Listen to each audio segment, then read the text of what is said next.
Let the record show that a quorum of board members is present, that this meeting has been duly called, and that notice of this meeting has been posted in accordance with the Texas Opens Meetings Act, Texas Government Code, Chapter 551.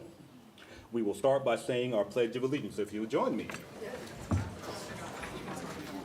I pledge allegiance to the flag of the United States of America and to the republic for which it stands, one nation, under God, indivisible, with liberty and justice for all. Thank you all. You may be seated.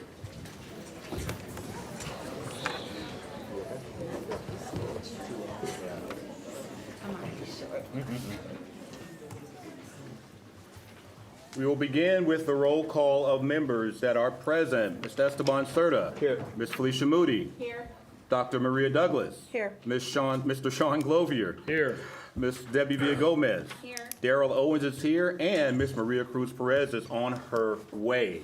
Okay, because of the amount of recognitions that we have today, we're going to change the order in which we had things posted. Before the public comments, which normally comes next, we are going to move our special district recognitions to right now. Okay, so I will go and turn this over to Dr. G so he can go and do our special recognitions. All right, I believe we're going to start with Dr. Boo and our Future Cities competitors.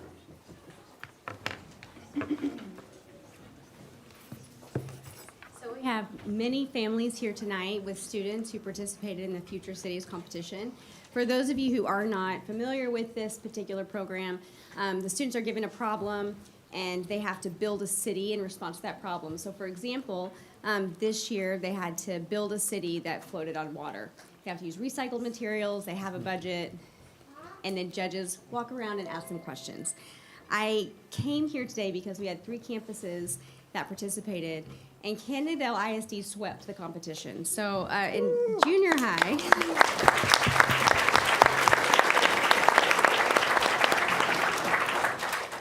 in junior high, out of 45 teams, one of our teams made it to the final round and won a special award. For elementary, at both Patterson and Delaney, we had 5 teams. There were 35 submissions. 11 special awards were given. We took 4 of them. Wow. 2 at Delaney and 2 at Patterson.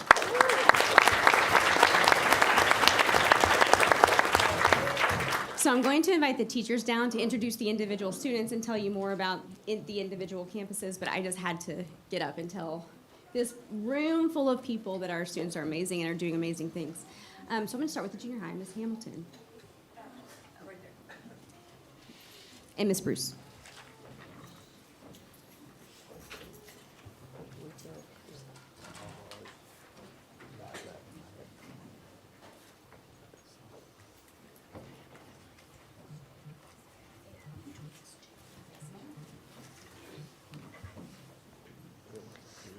Good evening. I'm incredibly honored to share some exciting news with you. So we did take 4 teams to the regional competition. I'm excited to announce that Team Samajlik came in 4th place. So they went into finals actually in 5th place, and after finals they moved up to 4th. So for Team Samajlik, and if y'all will come on down, we have Andrea Sonkrant,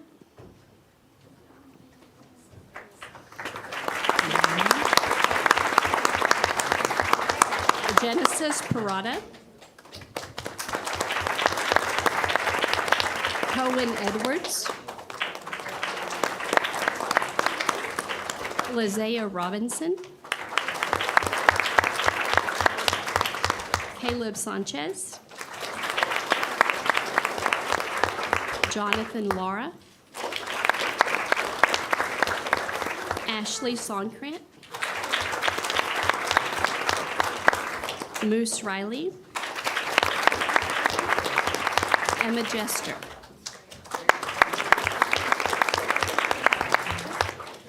So our team, they got 4th place. They also received a special award for infrastructure. And then y'all stay just for a second, don't leave yet. But I'd feel bad if I didn't give a shout out to Team Aqua Cove. They missed making the finals in the top 5 by less than 1 point. It was so incredibly close. But this achievement highlights the exceptional talent and the dedication of our students, as well as the invaluable support from our engineer mentors. So at this time, I would ask Mr. John Hendricks to come down. He was our mentor for Team Samajlik.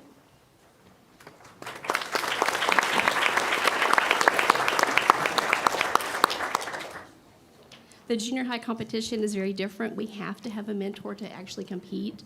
And so if it wasn't for Mr. Hendricks' willingness to be a mentor, we couldn't even participate. But Mr. Hendricks was a mentor for 2 of my teams. His son, Brian Hendricks, was a mentor for 2 other teams. And then also I want to give a special thanks to Tom Jester and Stephanie Love. They also helped with all 4 of my teams. So we were blessed to have 4 mentors. And finally, Debbie Villagomez, if you'll stand up, please, and come this way. Ms. Villagomez made a significant contribution as one of our presentation advisors. She helped the students practice and refine their presentations to help them gain the confidence that they needed. We could not have done it without you.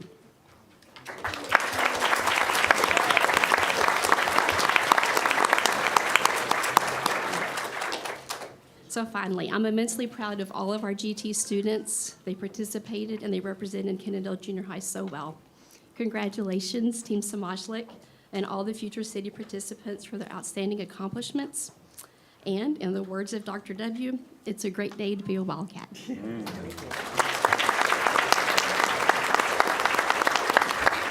So we do want to get your photo with the board, so if So Okay. instead of us going over there all the time, could we maybe like put everybody Sure. here and us just stand up So here? if we can get the There's gonna be a lot students to of pictures, come a lot of here recognition. and just bend down a Jordan, little you can bit. stand up there. It's probably be a lot easier than trying to us fall out every time. And while they're getting ready, I'm going to introduce Ms. Merle and Ms. Clark from Patterson. So you can go ahead and come down. Everybody else fill in place, we're all short. We're all short. You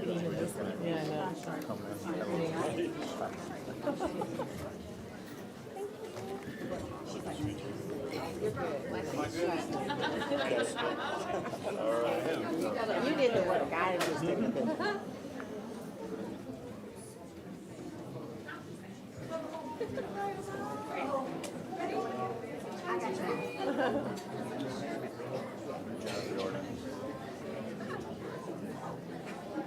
Great job, y'all. Very great. Congratulations, guys. Great job, great job.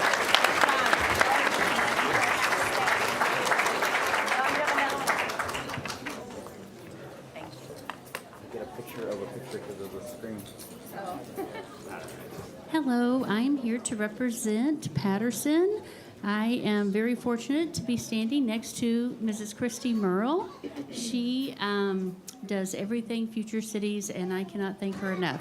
So I'm going to turn it over to her so she can announce our students that were involved.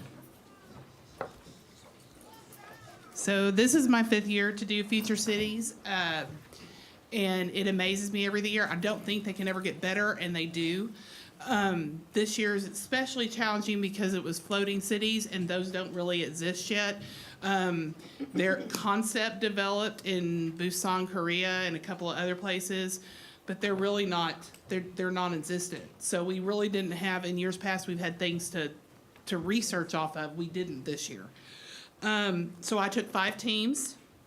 They were all over the world. My first team that took an award, they took an award for the best moving part. Their moving part was actually their islands that moved together with electromagnets in case of a storm. And that was, if I say this wrong, they're going to kill me, Flotabot Dwip. So the members of Flotabot Dwip are Randall Reeves, Lily Williams, Jackson Newman, Corbin Grooms,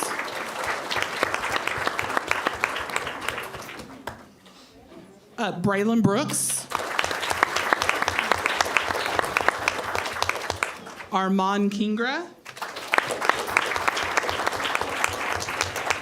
So my second city to take an award was Sud City, and they were located outside of, Flotabot Dwip was located, and that means floating island, or float boat island. Okay, there we go. And the second one, said city, was outside of Alexandria, Egypt, and they got most walkable city. And those members are Mackenzie Busby, Liam Grant, Kaya Morris, Braxton Hammer Cotter, Aria Atif,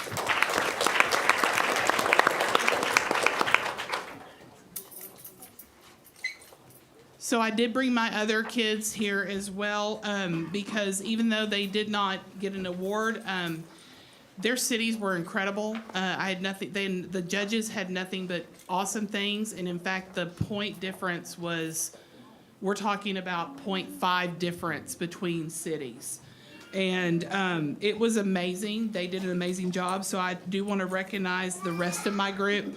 This is another fourth grade team. They're Flotation Nation outside of Florida, or Tampa, Florida. Cassie Steele, Callan Hill, Aubrey Snow, Aaron Alaniz, and Jack Vernosh. And this year, my fifth grade teams, one was outside of Miami, Florida. They were Manatee Isla, or Isle of the Manatees. This is a fifth grade team, Aiden Yosef McGill, Kaylin Mobley, Mason Cluis, Memphis Cook, Nolan Lindsay, and Prince Gully. And my final fifth grade team was Sushi Lando. They were between Korea and Japan. They were in between. Luis Colon, Braden Brown, Addison Gilbert, Mina McLaughlin, Naomi Reed, Zamaria Moore, and Tomas Martinez. So this is the Patterson GT, fourth and fifth grade, our future city. So our fourth graders have another year of competition, and our fifth graders are looking forward to doing their thing in the junior high. So Ms. Hamilton, you got a good group coming.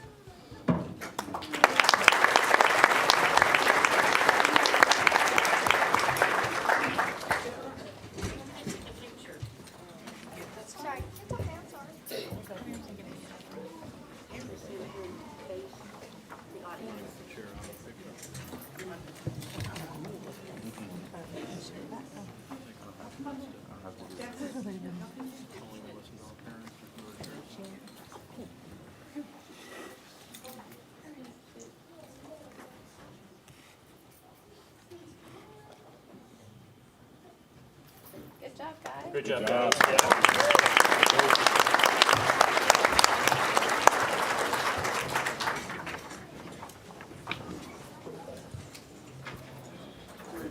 And before I introduce Delaney, I just want to have the teachers of this program stand up. So Ms. Morrill, I know you were just here. Stay standing. Wave. Hello. Ms. Hamilton. She's there. And Ms. Reed is right here. These teachers, not only are they putting in hours and hours during the school day, but this competition requires a lot of time outside of school as well, and they did it well and with a happy heart, and they were so supportive of our kids, and I just wanted to say thank you to the teachers. Thank you.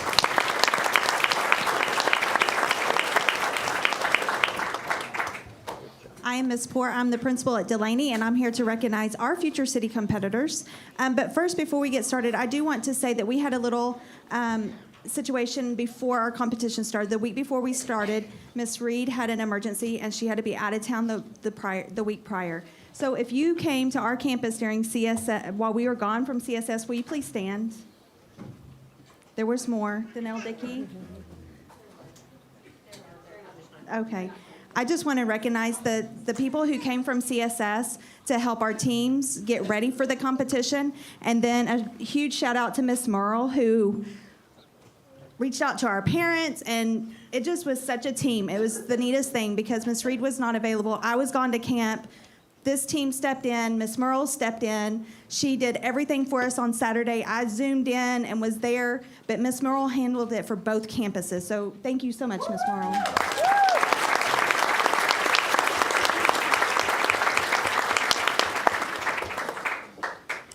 Good evening.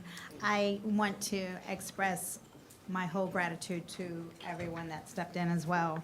I had two wonderful parent volunteers that came in and assisted pretty much all my teams.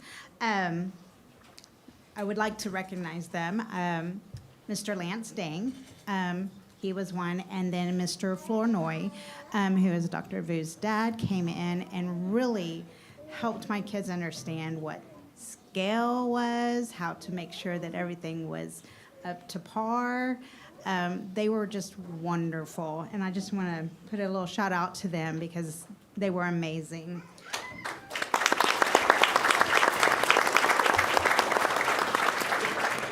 So I did take 2 5th grade teams and 3 4th grade teams, and so I would like to introduce my first 5th grade team. This is Encantamiento de la Luna, Isaiah Bustamante, Sydney Glacier, Jacob Dang, Remington Fisher, Corbin Brown, and Lucas Pham.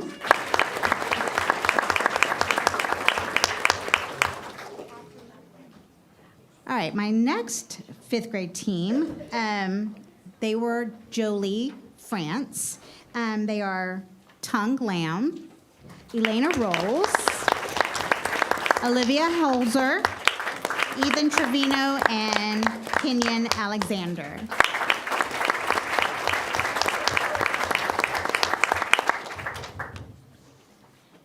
I don't have another, sorry. I have a 4th grade team that I do not think I have anybody here from, but I do want to recognize them if they are. This is Team Miora, and they are Aaron and Ariana Mariscal, Layla Alexander, Chloe Eaton, and Jabari Mbogi.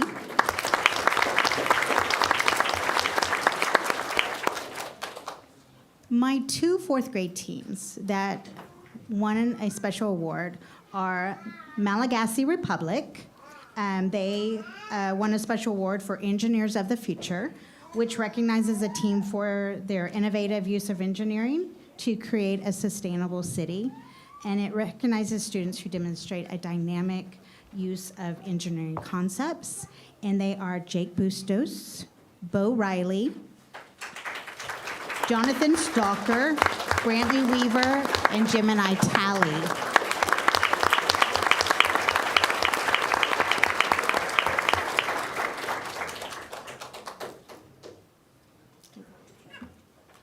My next 4th grade team is Seastasia.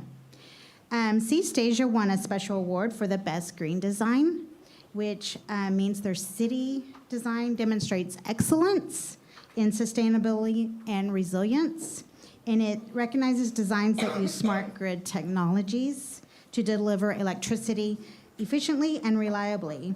And it also efficiently treats and distributes water for human consumption and their agriculture. And these participants are Ethan Vu, Ben Lamb, Santiago Ramirez, Daniel Brown, and Brantley Spence.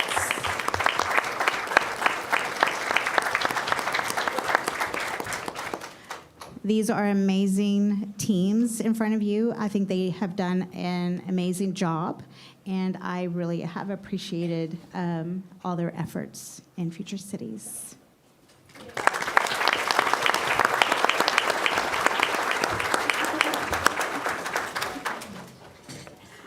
Ms. Merle, will you come down and be in our picture, please?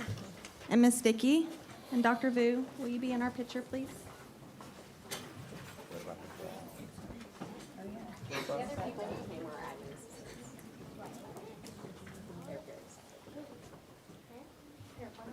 You guys scoot in a little bit. That's size. Oh, and any parents?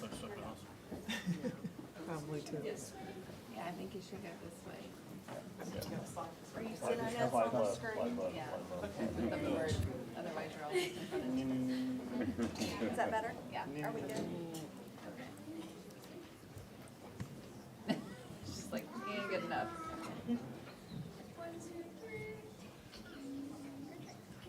Congrats, there you go.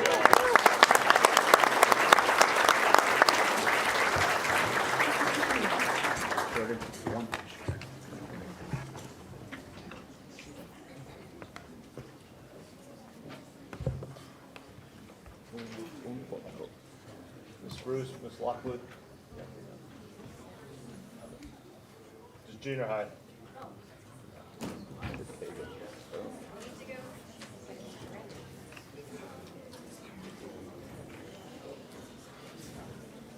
It's getting hot in here. It is. I'm gonna make an announcement real quick. So if we have a lot of kids that are gonna be, their names are gonna be called, but if we're clapping for each one, we can't hear some of the other names that are being called. So if you'll wait until the very end and then applaud for all of them, I think that would be the best way to go, so that we can hear all the kids' names be recognized. Thank you. Good job. We have a wonderful band program in Kennedale ISD. It's exceptional, and we have great teachers and great students, and their dedication is above and beyond. And in doing so, it shows when our kids go to awards. We won a gazillion, no, not really, but that's what it felt like. And so I'm gonna let the wonderful Miss Lockwood, our director, who knows all the finite details about those awards, present that to you. First of all, I want to say thank you, Ms. Villagomez, for helping. My Emma was the 1 point away from making finals on the Future Cities, and she had a big part in helping her, so it was a very good experience for her, so thank you. And next year, she's coming for it. Next year. Next year. Yeah. I mean, I don't know how they didn't make the final. That's what she says too. She says they got it wrong. So, so what happened in January is we had our junior high students competed in the all-region band, and they had to compete with over 600 students, and they competed with students from Alvarado, Springtown, Godley, Venus, all of the area 4A schools, and our band swept the competition, and we had a third of the students make those bands came from our junior high. And of those students, we had 7 first chairs out of all of the students. So I'm going to say your name, students, just stand and come over here, and if you just wait so I get through everyone's name, that would be awesome. All right, Andrew Colchada, Andrea Sonkrant, Haley Murphy, Jason Ledette, Charlie Baza, Mika Gomez, Elliot Harpster, Daniel Mariscal, Scott Pettit, Jaden Vernash, Alex Zook, Kellen Ramsey, Fiona Daughtery, Griffin Navarre, Carrie Owens, Joseph Smith, Liam Chimaris, Braden Nickerson, Melanie Grant, Kennedy Davis, Lila Hammonds, Isabella Brown, Abby Ayton, Sophia Leslie, Jesse Giamello, Wesley Reeves, Olivia Schonkweiler, Miles Gregg, Abby Barella, Eli Medina, Caleb Golden, Zion Brown, Kaylee Johnson, Christian Gomez, Cohen Edwards, Chandler Johnson, Kylan Sifo, Noah Villagomez, and Isel Aranda. Woo!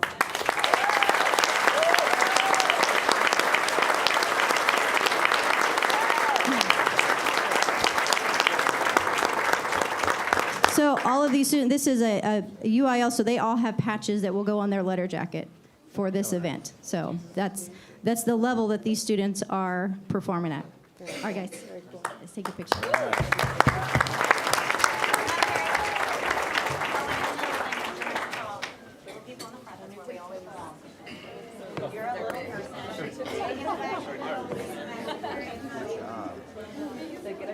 Shift left, For the picture. Yes, right on time. You might need to stand on a chair. Especially with this group. I mean, I can't even.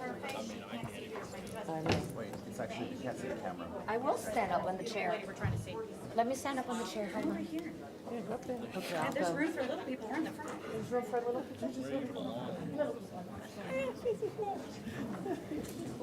Tippy toes.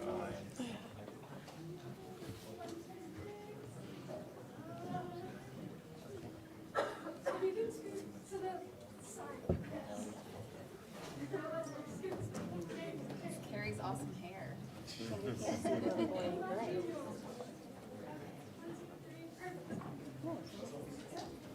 Good job, guys.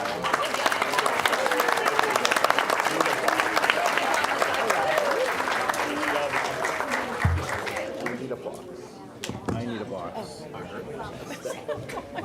A milk crate. 6:59. 6:59. All right. Board, I'd like to first recognize Walker Jackson, who turned down the air. Okay? Good job, Walker. All right. Thermostat going. Board, what if I were to tell you at the beginning of this year that we'd be standing here in February, and already in February, we have 943 students at our high school, and today we are going to do a lot of recognitions the next couple of months, so I want to make sure I go over that first. This month, we're going to recognize some academic and fine arts state and national qualifiers. Next month, we're going to go to athletics. But right now, what if I were to say by February, 6% of our student body, 57 out of 943, would already qualify for state or nationals in an academic or fine arts event? That would be pretty powerful. Next month, today we're going to recognize our band with 34 state qualifiers, which I believe is most in school history. 8 in choir. 15 state qualifiers for FBLA. 7 of those finished in the top 10, and we have 2 that finished in the top 4. One was of those 2 was a state champion, and 1 was the state runner-up. We have had a lot of success here early on. Next month, we'll highlight our cheerleading state finalist team, our archery team, which has state finalists featuring Mr. Serta's son, who's one of the top archers in the state of Texas, has a chance to win a state title. Our girls and boys basketball team, girls made the region finals, boys play Friday in the same. Our drum line, which has been winning a lot of some competitions here lately, and so has our drill team. A lot of things are going well at Kennedale High School, all right? And these students are 57 of the individuals we're going to recognize tonight. And we'll start with the 34 from band, and I'm going to turn that over to our directors. And Ms. Wilson, you all ready? All right. Same rules. Same rules. Wait till the end.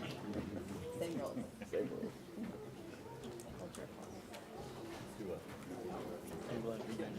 I'm going to ask that we hold applause so everybody's through, or we might be here until tomorrow.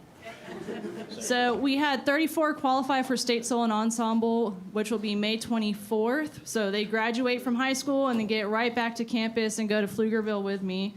There are 18 different events. I'm going to introduce the woodwinds. Mr. Irwin's going to introduce brass. And Mr. B. Ross, whose drumline actually got first in their classification and second overall, beating a bunch of 5As and 6As on Saturday, is going to introduce the percussion. So starting off with woodwind solos, Jacob Bowles, Anna Schonkweiler. Moving into ensembles, and when I call your name, please come stand here in the front. Thank you. Nayeta Cervantes, Samantha Davis, Megan Dombrowski, Anna Schonkweiler again, Ariana Smith, Tatiana Davis, Lila Dixon, Costanza Mir, the Yasmin Hamad, Isabella Hughes, Katie Lockwood, Trenton Ashford, Avery Baker, Jacob Bowles, and Trayton Rush.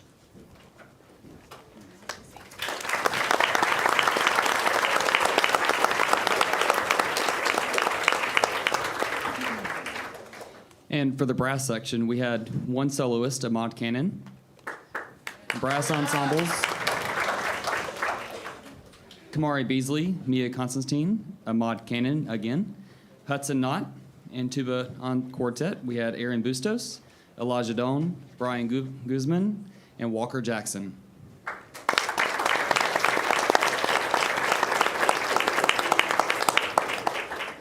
For percussion, Tap Tap Land, We have Adam Badura, Colin Barnett, Max Bernal, Mintom Doe, who's not actually a percussionist, Monroe Nix, Tifo, Autumn Rollator, who's actually not a percussionist, they play oboe, and Seth Worley all played solos and are advancing to state. And then their percussion ensemble is Adam Badura, Colin Barnett, Max Bernal, Landon Bostis, Toby Davis, Monroe Nix, Tifo, Lena Valle, and Seth Worley.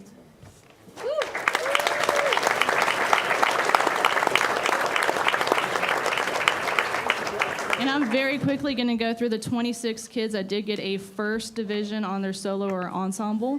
Samantha Davis, Ariana Smith, Nayada Cervantes, Isabella De La Paz, Kylie Strickland, Mi Tien Nguyen, Logan Fredrickson, 2 of them, Isabella Hughes, Tatiana Davis again, Emily Doherty, Jason Navarre, Alex Baker, Tatum Snell, Trenton Ashford again, John Randolph, Ben Doan, Malia Spencer, Davin Thompson, John Paul Monreal, Madison Strait, Caden Fincher Lamb, Elijah Doan, Arubio Rivera, Toby Davis, Bo Bryson, and Aiden Atlas.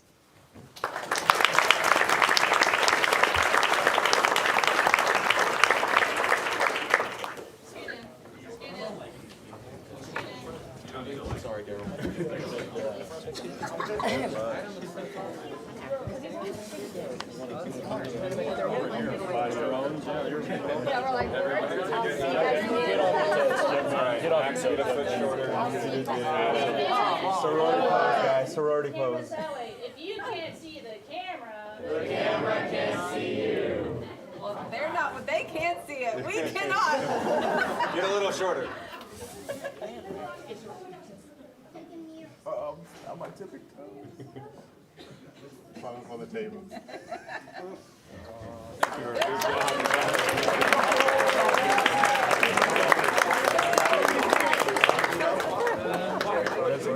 I just look like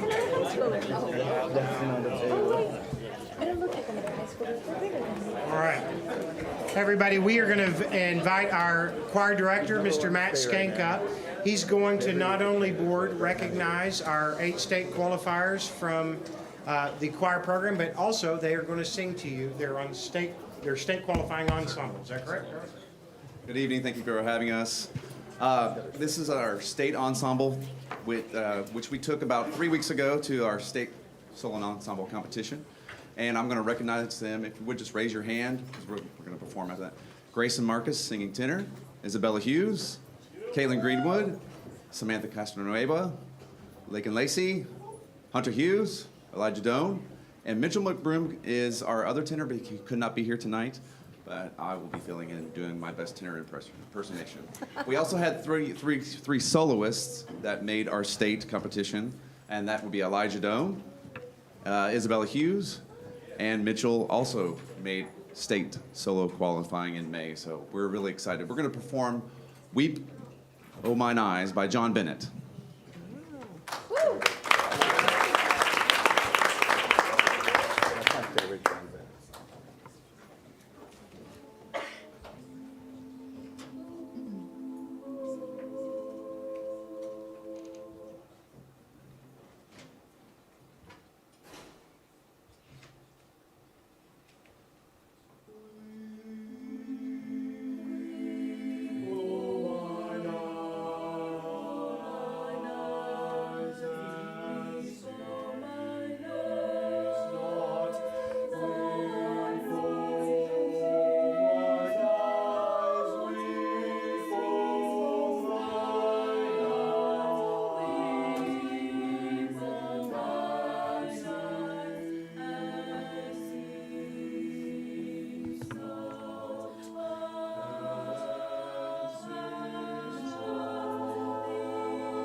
job, y'all.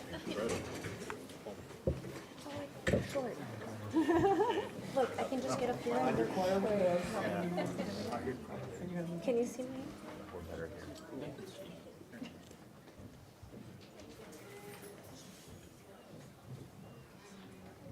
Great job.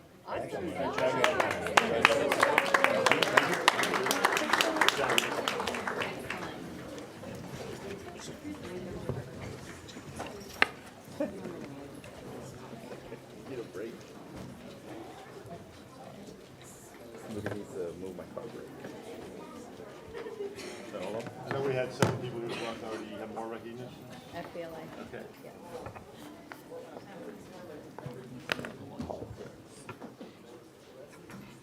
Good evening. My name is Linda Madrano, and I am the FBLA sponsor and the business education teacher at Kennedale High School.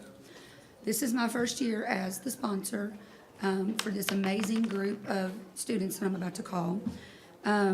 They have worked extremely hard, and they have multiple things going on. A lot of these students are athletes. A lot of these students, you're going to hear names called again that were in band. They have outside interests and everything. And so for them to have qualified to go to state and the two, move on is a great accomplishment for them. So our state qualifiers are Sydney Durden in Introduction to Business Communication, Constanza Meir, Client Services. This is her first year in FBLA, and she's also in band. Nayeta Cervantes, Introduction to Business Presentation. She's also in band. And Malia Spencer for Introduction to Business Presentation. This is also Malia's first year. Brittany Boucher, Sales Presentation and Community Service Project. Brianna Marquez, Chapter Scrapbook. Allison Marquez, Sales Presentation. Alexia Berry and Kalia Ireland, Broadcast Journalism. Valencia Munoz, Impromptu Speaking and Community Service Project. She's also our FBLA president. Candace Jones, Chapter Scrapbook. Bryson Griffin, Social Media Strategies and Community Service Project. Kevon Prince, Chapter Scrapbook. Taylor Cowling, Public Speaking. She is our state runner-up. Nehemiah Mythica, Computer Gaming and Programming Simulation. So our state finalists those were our state qualifiers. So our state finalists were Valencia Munoz for Impromptu Speaking, Taylor Cowling for Public Speaking, Nehemiah Mythica for Computer and Game Simulation Programming, Sydney Durden for Intro to Business Communication, and Candace Jones, Kevon Prince, and Brianna Marquez for the Chapter Scrapbook. Our national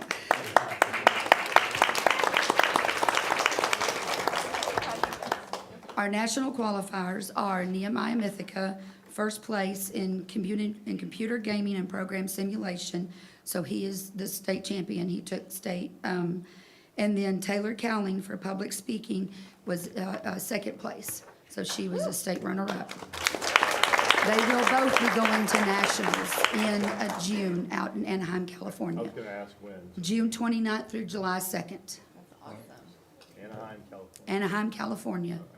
I didn't pick it. I didn't pick it. Great job, guys. Good job.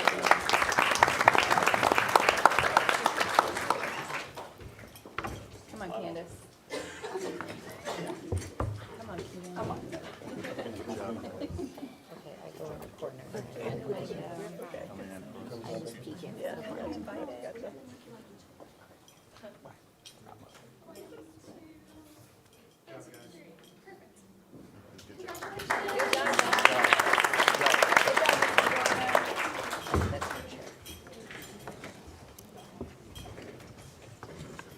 One other thing I would like to say is I thanked the parents. I would like to thank the parents that are still here for sharing their students with me. Y'all have an amazing group of students, and I feel like I'm the one that's very blessed to be able to have them.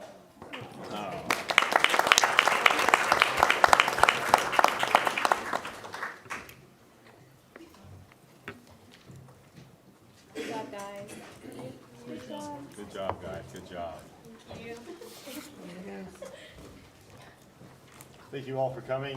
And I'd like to say thank you to all the parents that have already left that came as well to support their students. That was a big night for awards. No, let's go ahead and let's get back to let's go into the agenda. All right, thank you guys. So what we're going to do now is go back to what we had listed as our third item on the list. That will be public comments on agenda items. So do we have any speakers for public items on the agenda? Yes, we do. Okay. So we have 1, 2, 3, 4, 5, 6, 7 people that are signed up to speak. So for our 7 people, we're gonna have a 2-minute time limit for each one of our speakers. And Dr. Douglas will be timing you. And when you get to 1 minute left, Ms. Douglas will simply say 1 minute, and that means you have 1 more minute to finish up. Okay? All right. So, and we will begin. Any questions? Okay. Oh, okay. We will begin with. Well, I thought there was 3 minings. I thought there was 3 minutes. Well, that's depending on how many people sign up to speak. Perfect. But because we have probably the most people I think I've seen since we had, we're going to get it down to 2 minutes. Okay. So then we will start with Miss Lisa Nguyen. Did I pronounce it correctly? Yes. Okay, great. So Miss Nguyen. Excuse me, I'm a little slow.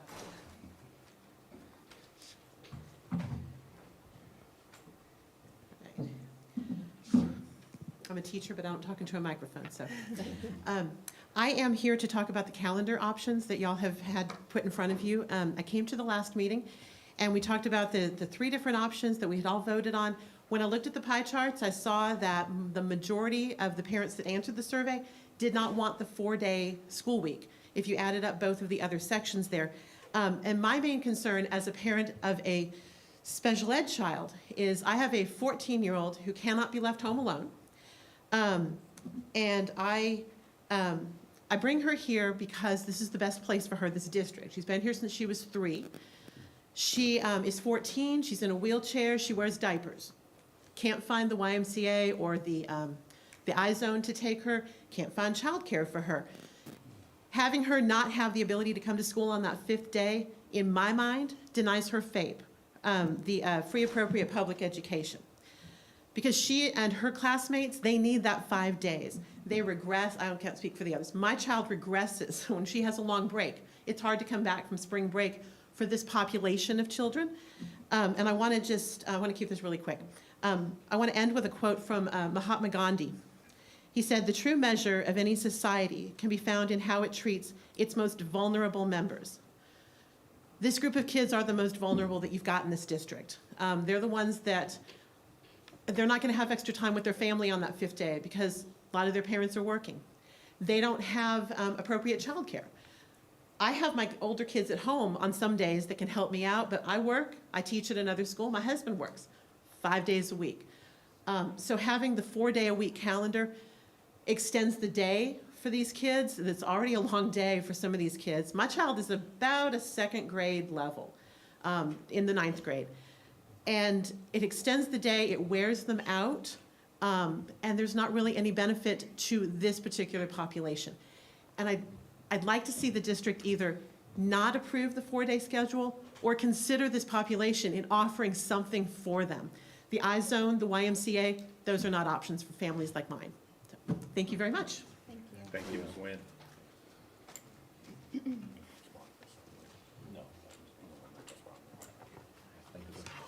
Also, I just wanted to make sure everybody knew that when we have the public comments, Yes, sir. the board's not going to be engaging back with you, so don't think that we're not paying attention to you, okay? All right, okay, thank you again, Ms. Nguyen. Second will be Ms. Sarah, is it Blockland? Okay, Sarah Blockland.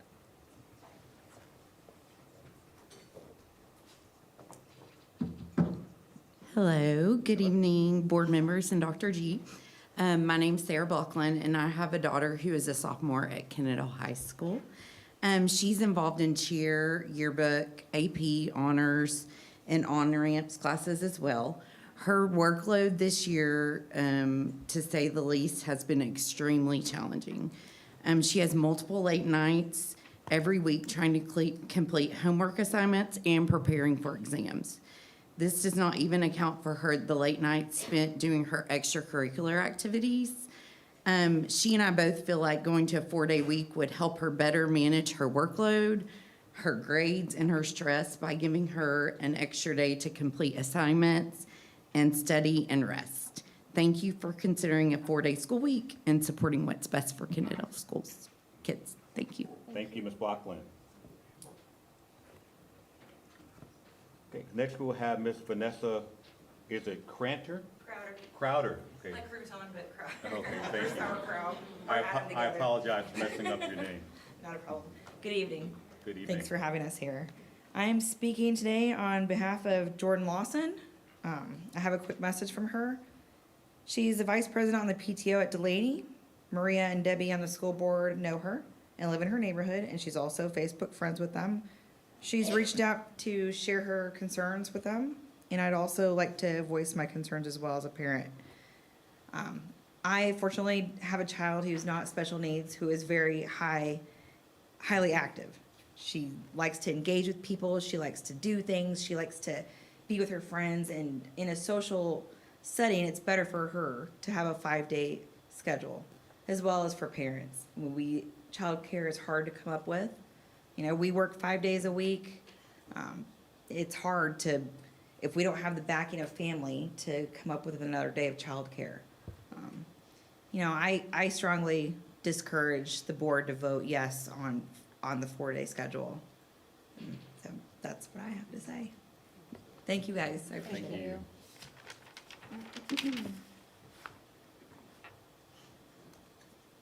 Okay, next we'll have Ms. Rosa Oswald Mitchell. Orozco, I'm sorry, Ms. Orozco. So I was prepared for a little bit longer, but I'm going to try to cut it and keep it to 2 minutes. My name is Rosa Orozco Mitchell, and I'm the proud parent of Isabella Mitchell at JAA. I'm also a future proud parent of Oliver Mitchell. He's 2, but he'll be here soon. I am here to express my strong opposition to the proposed 4-day calendar. While I understand the need for cost-saving measures and to attract quality employees, I am deeply concerned about the negative impact this change could have on students, families, and our community. Research has shown that reduced instructional days can negatively impact student achievement, especially in math and reading. Teachers will be forced to compress 5 days of learning into 4, which could lead to increased stress for both educators and students. Younger children who already struggle with attention spans may find longer days overwhelming, ultimately reducing their ability to retain information. Additionally, students with special needs may lose valuable time for individualized support. Many families in our district rely on a current 5-day schedule to align with their work obligations. A 4-day week would create significant childcare burdens, particularly for working parents and low-income parents. These are parents that don't typically have a voice, that may not know their rights, and may not be able to be represented. So I stand here before you in regards to a working parent and a low-income parent. Furthermore, students who rely on school meals may experience food insecurity on the day off, which raises serious concerns about their well-being. We know that over 1,600 students receive 2 meals a day on that 5th day. They will be going without 2 meals over the course of the year. This change may also create unintended consequences for teachers and staff. If teachers are still required to work on the 5th day for meetings, grading, or PD, then the benefits of the 4-day week may not be realized. Additionally, compressing instructional time into fewer days could increase burnout and job dissatisfaction, making it harder for the district to retain quality educators. In conclusion, I encourage you to vote against the 4-day school week. I will leave you with this quote: "The true measure of a community can be found in how it treats its most vulnerable students." So President Owens, Vice President Glovier, and members of the board, when you cast your vote tonight, how are you going to treat the most vulnerable members of our community? Thank you, Ms. Mitchell. Thank you. Our next speaker signed up is Megan Burns.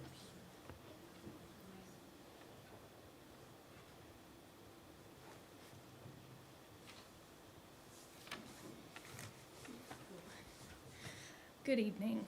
I'm here to speak on behalf of others that could not be here. While this schedule may not affect me directly, as I have some control of my time as a business owner, but I did not when my kids were going to school. I was in poverty and low income for most of that time, and it would have been detrimental to my children.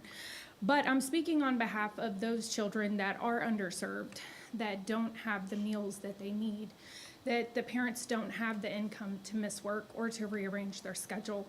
I've been blessed that I can do that for my granddaughter who goes to Delaney.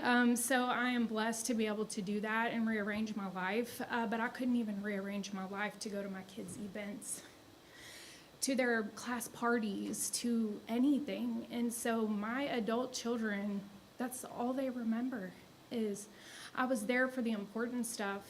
I made sure they ate.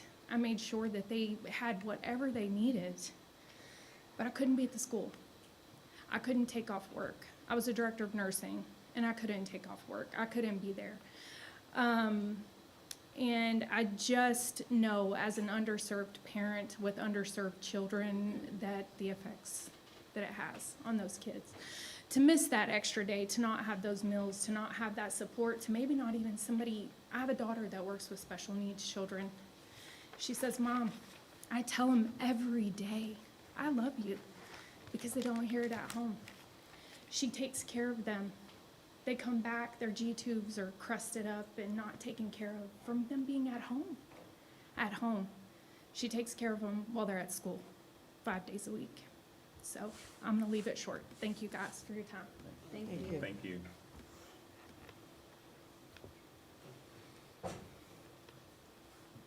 Our next person signed up is Ms. Anna Zook.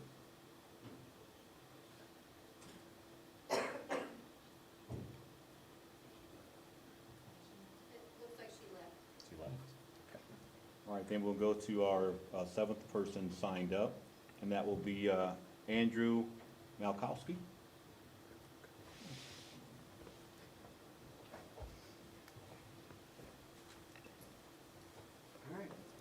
All right. Good evening, Board. Dr. G. My name is Andrew Malkowski, and I'm president of the Kennedale Education Foundation. I wanted to come out here today, and I wanted to first off thank y'all for what y'all are doing in looking at the scenario and the situations at the way that funding for education has been kind of stifled by the state. These are different challenges that y'all are unable to control. And so by doing something like this, I understand this is kind of a way of providing some additional compensation that maybe it's not in classroom time, but to provide some sort of additional compensation to our teachers. I've always been in support of increased teacher compensation, and I believe that this going to somewhat of a 4-day work week or 4-day instructional week is something that could be very beneficial. It's potentially an opportunity.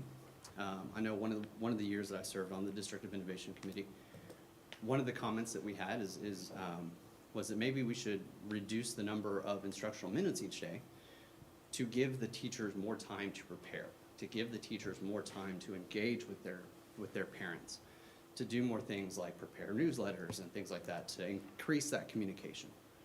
And so having a 4-day work week or a 4-day instructional week, keeping the contract days for the teachers the same, presents that opportunity to where you can increase that engagement. That as a parent with a child, I always want engagement from my teachers. And the more engagement that I can receive, the better. And so I understand that from that time that I served on the DIC, District of Innovation Committee, that is something that the teachers want as well. They want that flexibility to be able to do that. They want to engage with their parents. 15 seconds. What's that? 15 seconds. 15 seconds. So overall, I thank y'all for what y'all have been doing to look at this in a different light. But as we've heard from all the comments here today, or the majority of the comments, we got to look out for the kids on that 5th day. And so as long as that is done in a in a positive manner, we evaluate the needs of all of the kids in the district on that 5th day, I think this can be a successful 4-day instructional week. Thank you. Okay, thank you, Ms. Thank Makowski. Okay. So that concludes all of the people signed up. Did I miss anyone?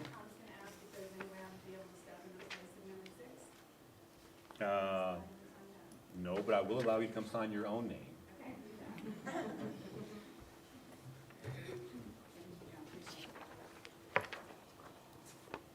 not sure she'll agree with what I have to say, but we're gonna do it anyway.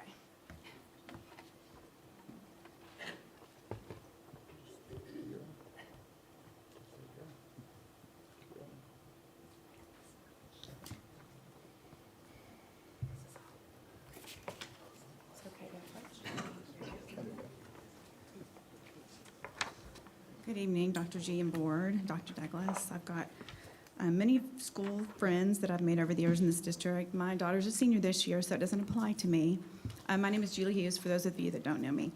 I have a 13-year-old at the junior high, and every single day that we have attended Kennedale ISD has been a beautiful day. We have had amazing teachers, amazing friendships.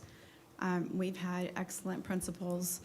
Like Carrie Blackstone, I will just say here, and I'll be her biggest cheerleader. Patterson's an amazing place. Both my kiddos grew up there, and we loved everything about Patterson, for one thing. What I want to say is kind of just put everything in an envelope of everything everybody else had said. My list was long, but everybody pretty much covered it. My heart is in the band program here. I've got 2 kiddos in band. I've got a kiddo in choir who is qualified for state this year. I've got a son in Megan Lockwood's band at the junior high, which I will shout out to Megan and to Ben and all those directors at the junior high. We have kids in band at the high school with Kelly Wilson, with Connor B. Ross, with Riley Irwin. Our kids want to leave their classes when their instructional work is done and go to the band hall. They want to be here. They don't want to go home. They want to stay after the school day's over. Miss Lockwood can't kick them out. She has to take them home. No, she doesn't. But these kids, they just strive and they work so hard, and they want their quality time spent here in instruction. Not only with regular classrooms, advanced honors classes, all these great other subjects that we have, but like I said, my heart belongs to the band program. Every single one of the directors is just very precious to me. And our kids grow and they thrive, and band teaches them so many things, actually, that instructional teaching does not. 15 seconds. Just want to say, I'll go quickly. Food insecurity was top of my list. Special education kiddos, the fatiguing long days of kiddos. I'm a registered nurse, and I can see fatigue a mile away in kids that are overstimulated. Retention for teachers. Well, if teachers wanted to work 4 days, or if people wanted to work 4 days, they wouldn't be teachers, I think. They want to be here, and I know there's pros and cons to everybody, but I just believe a 5-day work week is, a 4-day instructional week is a fabulous idea, but not for Kennedale ISD. I just think that we have so much more value because our district is so lovely that we need to cram pack everything we possibly can into the 5 days for our kiddos, because as you know, our kiddos grow and thrive and they like being here. So that's in a nutshell. Thank you very much. Thank you.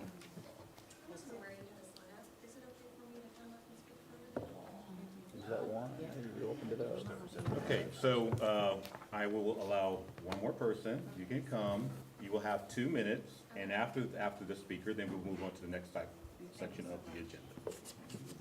I guess when you start it, you have to. Okay, so, yes, please. Anybody else? I'll sign and speak at the same time, if you'd like. That's okay, he's got this. I will say that the door was very crowded, so getting to the table could have been difficult, or even knowing the process. Yeah, I didn't know there was, sorry. Okay, so I will say I am a working mother, as well as my spouse is also working. We have 3 children in the school district, and we have loved our time here. I understand the appeal of going to a 4-day instruction calendar for teachers. My sister is a teacher at the Fort Worth ISD, and she's a single mom of 2 children. So for her, it is hard to get off in instruction days to go to doctor's appointments for her children. So I see the appeal. I did ask her if working somewhere with a 4-day instructional calendar would be more appealing to her. She said no. Honestly, even as hard as it is to make ends meet, that was not something that would be more appealing to her. For me, coming from 2 working parents, the idea of going to a 4-day instruction calendar for childcare is not easy. I talked to my daycare today that my 2 younger ones go to. They don't have an option for that right now. iZone is only a little bit cheaper than the Primrose daycare we take them to. I feel like Primrose gives them a better experience than iZone, and iZone isn't open on days that the school is not. So I would prefer for them to continue to go to that. Mondays are a very busy day for both me and my husband. There is no way I can see my work saying, yep, you're allowed to work from home or take Mondays off. So that puts us where we are now having to scramble, decide, do we transfer them to another school district? Do we move? Do we pick up and move to a whole nother school district? That's not something we want to do. That's also not a financially sound move for us, because most of the homes are much more higher values than what we're in now. But I think ultimately what we're here for is the kids' education. 15 seconds. And I don't think going to one less day of school and extending their time by 15 minutes a day is giving them a better education. And I think that's what we're all here for, our kids' education. The teachers are here for the kids' education. And to me, that's our #1 priority. So I hope y'all take that into consideration. Thank you for letting me speak. Thank you. What's her name? Sarah, is it Glacier? Glacier. Glacier. Thank you. Okay. Okay, we'll now move to section 4, which was public comments on any non-agenda items. And did anyone sign up for speaking on non-agenda items? Yes, 1. We have 1 person signed up for non-agenda items. Okay, and that would be Ethan. And Ethan, you have to help me with your last name. Agrawal, kind of like agriculture. Okay, all right. So Ethan, I guess I'll have to do like everybody else. You have 2 minutes. Yes, sir. Thank you. My name is Ethan Agrawal. I work for a company called Cypress Creek. We're an energy company that goes out and builds solar and battery projects all over the country. And one of those proposed projects is here in Kennedale. And so I just wanted to come out before the school board, this meeting, raise a little bit of awareness about the project, and also talk a little bit about how we're planning on partnering with the community. Not only will this project, if built, bring in quite a good deal of taxes for the school district, but on a more personal note, education is something that we push in all the communities we work in, and so we've already donated to the Kennedale Education Foundation and helped to sponsor the Rotary Club's Chili Supper. And a quick plug to the room as well, we're also running a scholarship program for graduating seniors. And anyone in the school district is eligible. So if you want a little more information to learn more about either the project or the scholarship opportunities, I'll be around. Come find me. But thank you guys for giving me the time and letting me say my piece. Thank you. Thank you, Ethan. Okay. All right, so that takes us through 4 and section 5 as well. 5H. 5H, the Paul Awards. Okay, so we will now go to 5H, which is the Paul Awards. Dr. G. Y'all have it divided out. Starts with Maria. Okay. Let y'all go with, You have it. Okay. who's going first. Who's Yeah. gonna go first? Yep. I have central office, Carrie Shu, Dee Dee Grimes, Danelle Dickey, Jacqueline West, Rebecca Hannon, and Shanna Harrigan. I've got Arthur, and let me move this because I can't see. I got Arthur and Delaney. I got Barbara Billings for Arthur, Geneva Malone, Jenna Vick, And for Delaney, we have Camille Brooks, Carolyn Keith, Lindsay Johnston, and Manny Medina. I've got Kendall Junior High School, I've got Keith. I've got Patterson. Oh, well, sorry, I was going here. Okay. I've got Caitlin Grant, Daniel Wager, that's 2, Denise DeArmond, Jennifer Hamilton, Jessica Young, Katie Greenwood, Lydia Daniels, Michaela Schrum, Marcus Parks, Ryan Cochran, and Taylor Ferris.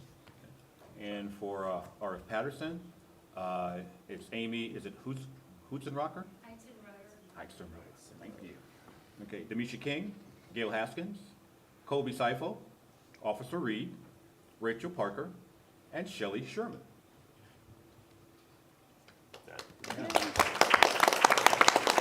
Congratulations to all of our recipients for the Paul Awards. Yes, Dr. G. She's looking at me, she's like, where, I printed off my list and I left it on my copier on the way. I forgot to grab it on the way out, so I will pick that up next month, so I apologize for that. Special recognition. So. Can I quickly, is Mr. Cagle still here? Okay, Mr. Cagle, I want to read something. Sorry, this is sort of, it's on the Paul Award thing, and we normally read like a special, excerpt from one. I want to share something. I got a text message a few weeks ago from someone that works at the high school, and I just wanted to share because since you're not, I'm going to add this. This teacher said, I woke up today not feeling well. I needed to go to school to finalize something for my class. Unfortunately, as I drove to school, I began to feel worse. I met with Mr. Blunt, who was so kind and compassionate. He demanded that I go home and take care of myself and allow him to do his job and allow him to do that job and find someone else to cover my classes. On my way to gather my things, Dr. Andrews Cox saw me crying and immediately stepped in to help me. Again, I was met with love, concern, and compassion by an administrator. Unfortunately, as I was walking through the cafeteria, I threw up in front of Mr. Cagle. He came over, helped me, and demanded I go home as well. By the time I got upstairs to my room to get my bag, 2 administrators were there to meet me, to help me. In all of my years of teaching, I have never been treated with such care and concern. Kennedall High School, I truly believe, is as close as you can get to perfect. The administration at KHS is second to none.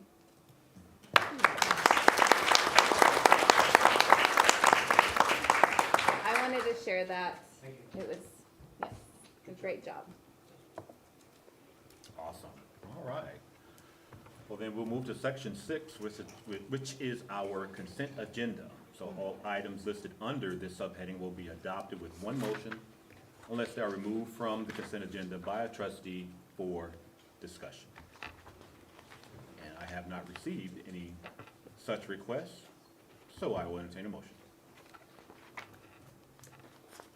Mr. President, I move to accept the consent agenda as presented. Motion by Mr. Glover, Second. and that was seconded by Ms. Villa-Gomez. All in favor of accepting the motion as presented, let it be known by aye. Aye. Any opposed? And that motion passes unanimously. We will then go to section number 8, which is the, 7. I'm sorry, Gotcha. my eyes are moving fast tonight. We'll now go to section 7, which is the information only section, and we'll start with 7A, our bond construction update. Mr. Gagwal will lead us through that.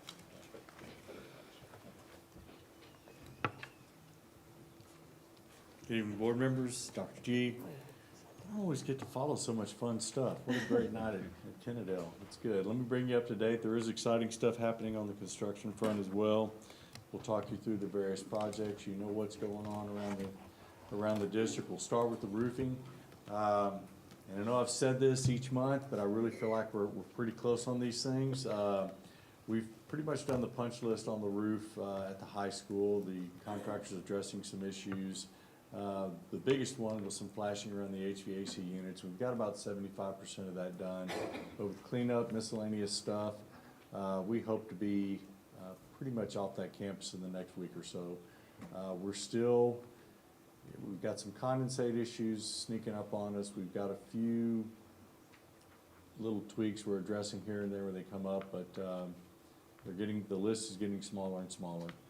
And the contractor's doing a pretty good job addressing those. At the junior high, Ooh, wrong way. There we go. Generally complete.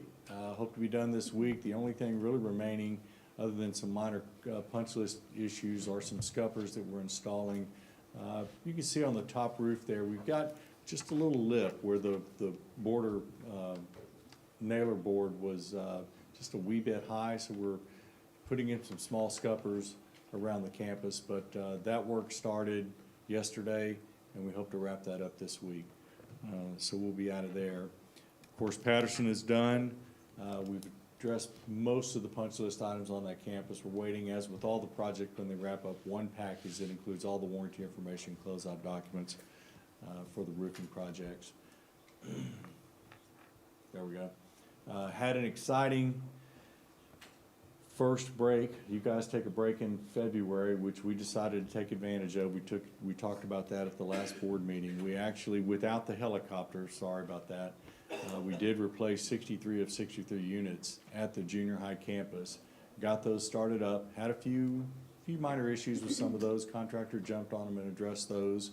We also tackled about half of Delaney, the northern half. We're gonna come back this next spring break coming up and address the remaining units on that campus. We also knocked out the two-story addition at Arthur. That's gonna allow summer school to take place at that campus without any issues. We'll address the remaining units at Arthur over the summer. We look at this upcoming spring break to address somewhere between 17 and 21 units at the high school. That's pretty much the front half. That's over the 100, 200, 300, 400 wings, as well as the library administration area. And then we'll address the rest of the campus over the summer. We're working hard to coordinate those movements with the renovation work that's going on underneath. And then we've got some minor startup issues, but we've knocked out a big chunk of the HVAC work already and hope to complete a big chunk of that over the upcoming spring break. And then we'll wrap everything up throughout the summer. So that project's coming along nicely. The high school renovations, PAC Sound, done. Minor commissioning left. We've still booked some training hours, which we'll coordinate with events in that center. As far as I know, everything seems to be working pretty well as far as sound systems go. The high school renovations, I would like to give kudos to Mr. Cagle and his staff. It's musical chairs on the campus, but we've done the punch list. We did that this week at for the 800 wing.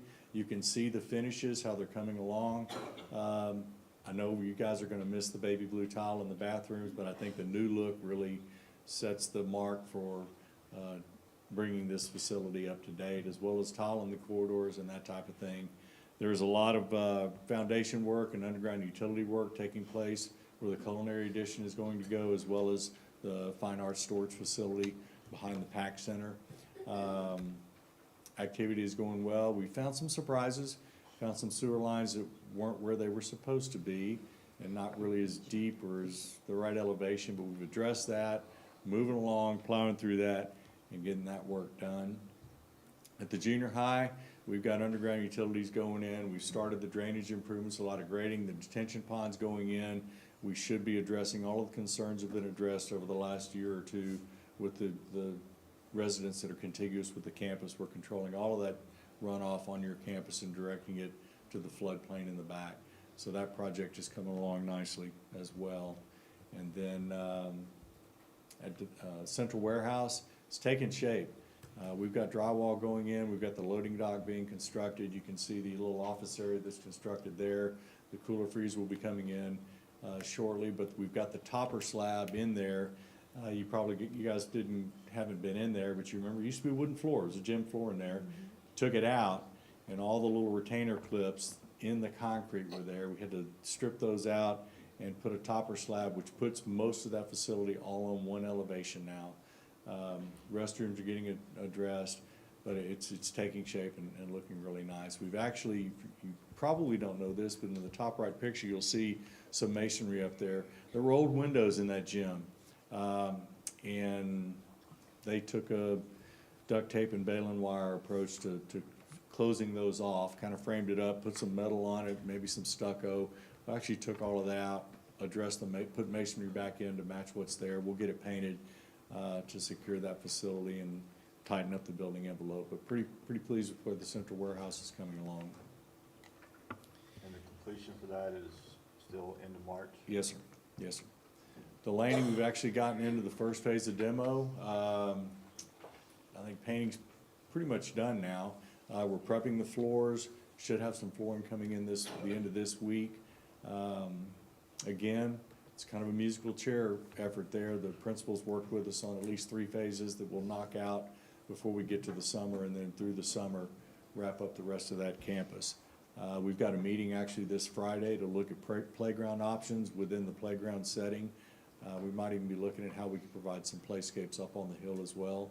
Looking at a lot of options for the hill, actually. We're putting in new fencing on the end, I'll say the end zone that's closest to the maintenance facility. That may be the look of some of the new security fencing that will be going on across the district. Got Mr. G's approval on that, so it's his fault if you don't like it. It's gonna be a nice look. It meets the TEA standards for security. It's a welded wire fence. It's gonna look nice. But, yeah, we're pretty pleased where Delaney is as well. And then, come on, baby. Patterson, we took subcontractor bids on the 12th of this month. We were hoping to have a GMP for you guys to consider tonight. I know it's on the agenda, but we had conversations with ABG today. I'm not particularly, I won't say I'm not pleased, but I'm not satisfied with where they're at with their numbers. There's still some questions on overlap or perhaps duplicates, or we want to make sure everything in the scope has been identified in the pricing, and then some things that we might consider shaving a little bit. I'd like to see the number come down a little bit from where it is right now. So we're going to hold off on making a recommendation on a GMP for that project and come back to you as soon as we can with a number I think that fits within your budget, but also addresses all the expectations that you have for that campus. So the team is working on that to get that done for you. Overall, budget-wise, we're still in great shape. Don't show anything committed for Patterson here. We want to make sure we fit within the matrix here and still give you guys some money to play with at the end.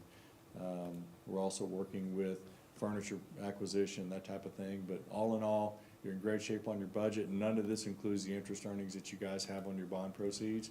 So we've been coordinating with Ms. West on giving her the cash flow projections so she can effectively address the issuance of subsequent bonds and manage your investments properly so you gain the most that you can out of the bond proceeds. So all in all, we're in great shape. Any questions? The junior high, where are we on the completion date for that? Well, it's going to be towards the end of the year or next year before we get the addition done. That's a 35,000 square foot addition that includes your science labs and everything else. The campus is a challenge. We're going to go through it like gangbusters this summer for renovation work. But the new addition, we don't have the swing space at the junior high that we have at Patterson and Delaney and the high school. It's difficult for us to have any type of leapfrog or musical chair effort in that campus because they are utilizing just about every space. So we can't bring kids out of a wing and go in and do a renovation like we're doing at the other campuses. So we're working on material acquisitions and things like that. So as soon as school is out, we'll get in there and address as much of the renovation as we can. But I would say best case scenario, we're looking at December this year. It'll likely be the summer of 2026 before we finalize everything on that campus. So some of those things are still up in the air, but I'll bring you a tighter update next month.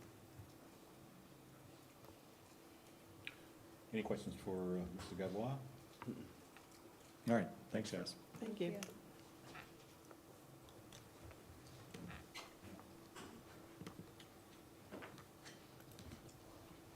All right, and we then go to 7B, the Special Student Services update. I will not be delivering this update, but I have the opportunity tonight to introduce our newly appointed Director of Special Student Services. She wasn't here at the last meeting, and I told you that I would. This is Tracy Gray. She was our Special Student Services Coordinator, and she learned so much and did so well that she was promoted. And she's going to tell you all about Special Student Services tonight. Yes, I am. Thank you all so much. I truly appreciate the privilege of sharing all of the great things about the Special Student Services Program here in Kennedale ISD. I am the newly appointed director of that program, and it is a privilege. Tonight, what I would like to do is talk to you about the overview of Special Student Services and what that looks like, and then all of the great things that are going on within the program and how that is, and also look at where we're headed with identification of areas of growth.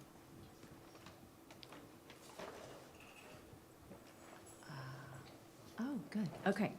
So Special Student Services program, it includes both Section 504 and special education. They both fall under the program itself, and they have some very common similarities. One of those is that they are both based on federal law. You are required to provide this, school districts are required to provide this for students that have a disability, either physical or mental impairment, that is significantly impacting them in the educational setting. We are required to identify those students, evaluate them, and provide services for them, and that is both in Section 504 and special education. Both of the laws ensure that parents are going to be involved in those decisions and that they're part of the team that evaluates the students along with educators and specialists to determine what the needs of the student are and determining those eligibility for the programs. So one thing that you will find that I think you really might find interesting is that the number of students served in Special Student Services program has increased dramatically over the last 3 years. Okay? Some of the reasons why that has increased is because we have been doing lots of training for parents and staff about better awareness of students' disabilities and what they require and the level of supports that they require in order to be successful in the educational setting. We have improved diagnostic tools that we are using. There's also broader eligibility criteria. We look at those things and adjust according to the laws as they change. And there are also social and environmental influences that will cause that number to increase as well. Because of these awarenesses, we are targeting students and making sure that we are providing the appropriate services for them in Kennedale ISD. So we have really been focusing on best practices in both of the departments, in 504 and also in special education. We've been meeting with our 504 campus coordinators, which at the elementary campus is the counselor. At the junior high is also the counselor, and then at the high school is 2 assistant principals that do that. They run those meetings and they follow the policies and procedures that we have set in place. One of the things that we have put in practice in our 504 program here in Kennedale ISD is even though it is only required that you do a meeting every 3 years to review a student's progress in 504, we are requiring our educators to meet annually to review a student's progress and to make adjustments to those plans so that students can actually make progress, and we can make some adjustments because education changes from year to year and the needs of the students change.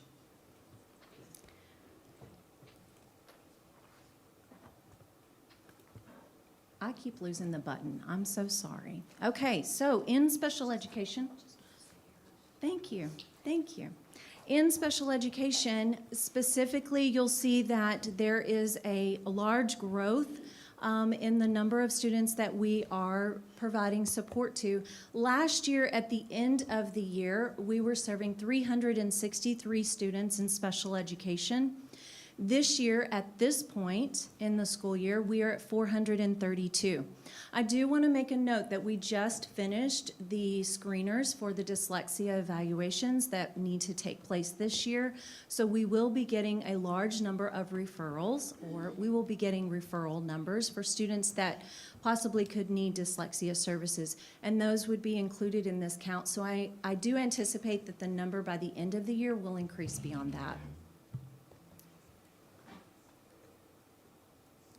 This is how the numbers of students with special education services break down by campus.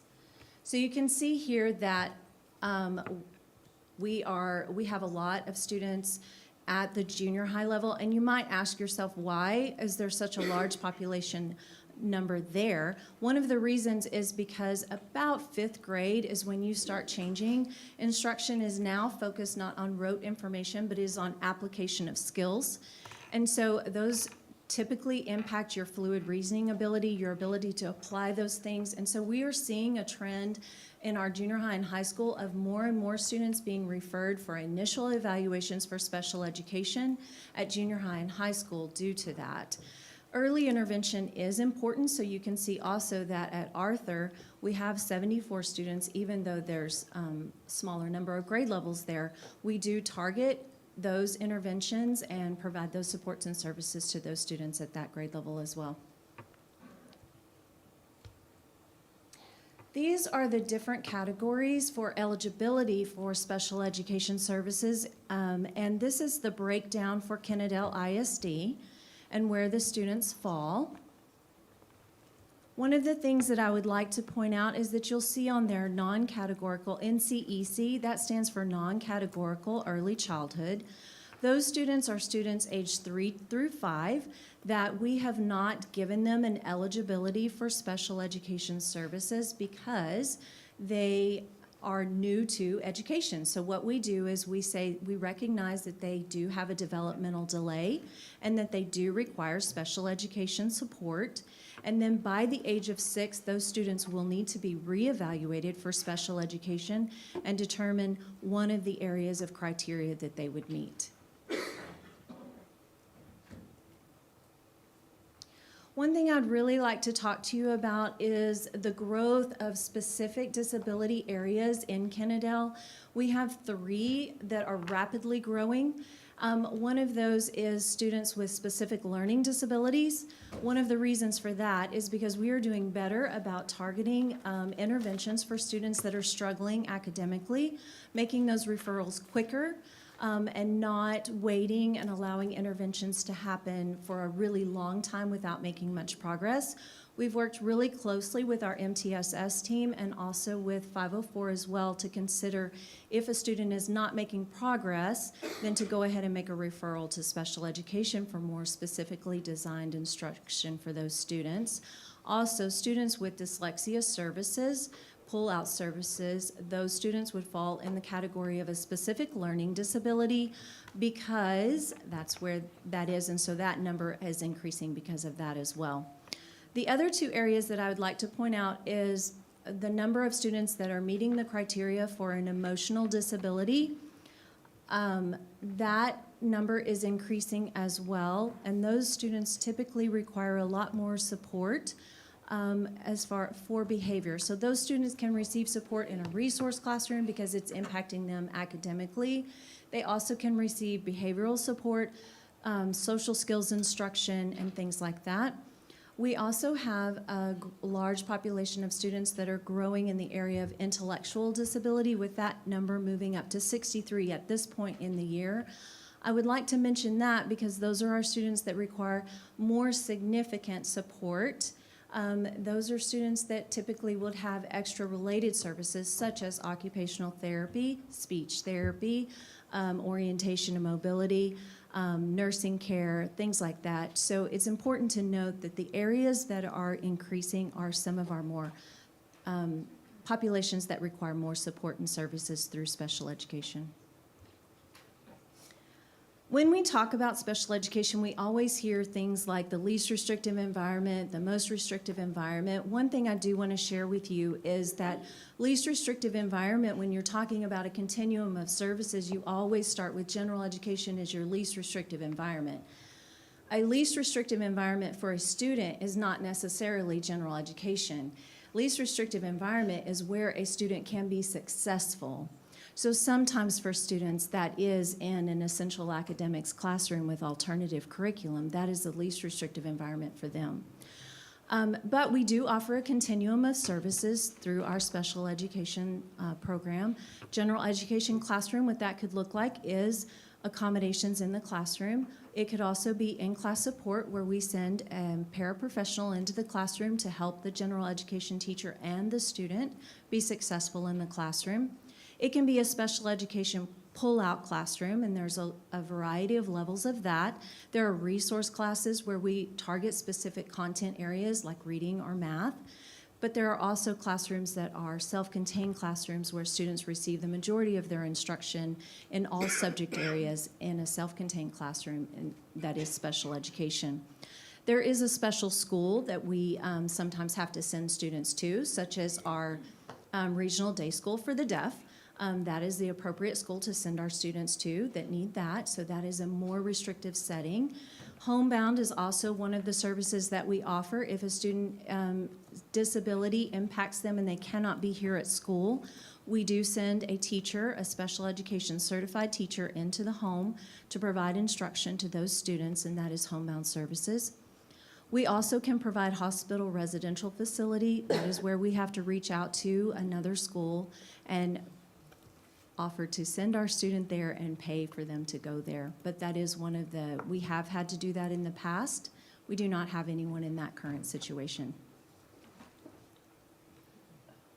Now I'd like to talk to you about how all great our people are doing with all of the things and all of the numbers and all of the stuff that's being thrown at them. I am happy to say that our evaluators are 100% compliant for every single one of them. Even if you miss one timeline, you are no longer 100% compliant. So every single evaluation, initial evaluation in Kennedale ISD has been completed on time. SPP 11A is that indicator, that's the evaluation. SPP 11B is the fact that the ARD meeting held to review the evaluation and determine eligibility and services, those have all been completed on time. SPP 12, what that is for our early child intervention students where they are evaluated and the ARD is held before their 3rd birthday. We are 100% in compliance with that as well.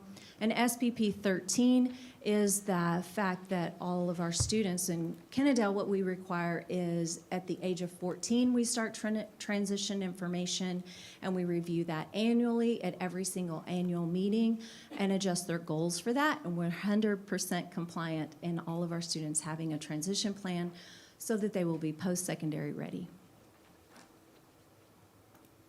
Some other great things, so I'm going to send a shout out to the high school because I know that they're on top of it. Our special education graduation rate is at a performance level 0, which means that there are no concerns and that we are doing very well. We do not have to put a plan in place. We are on track with that. So great job, high school and junior high and elementary, because we all got to get them there, right?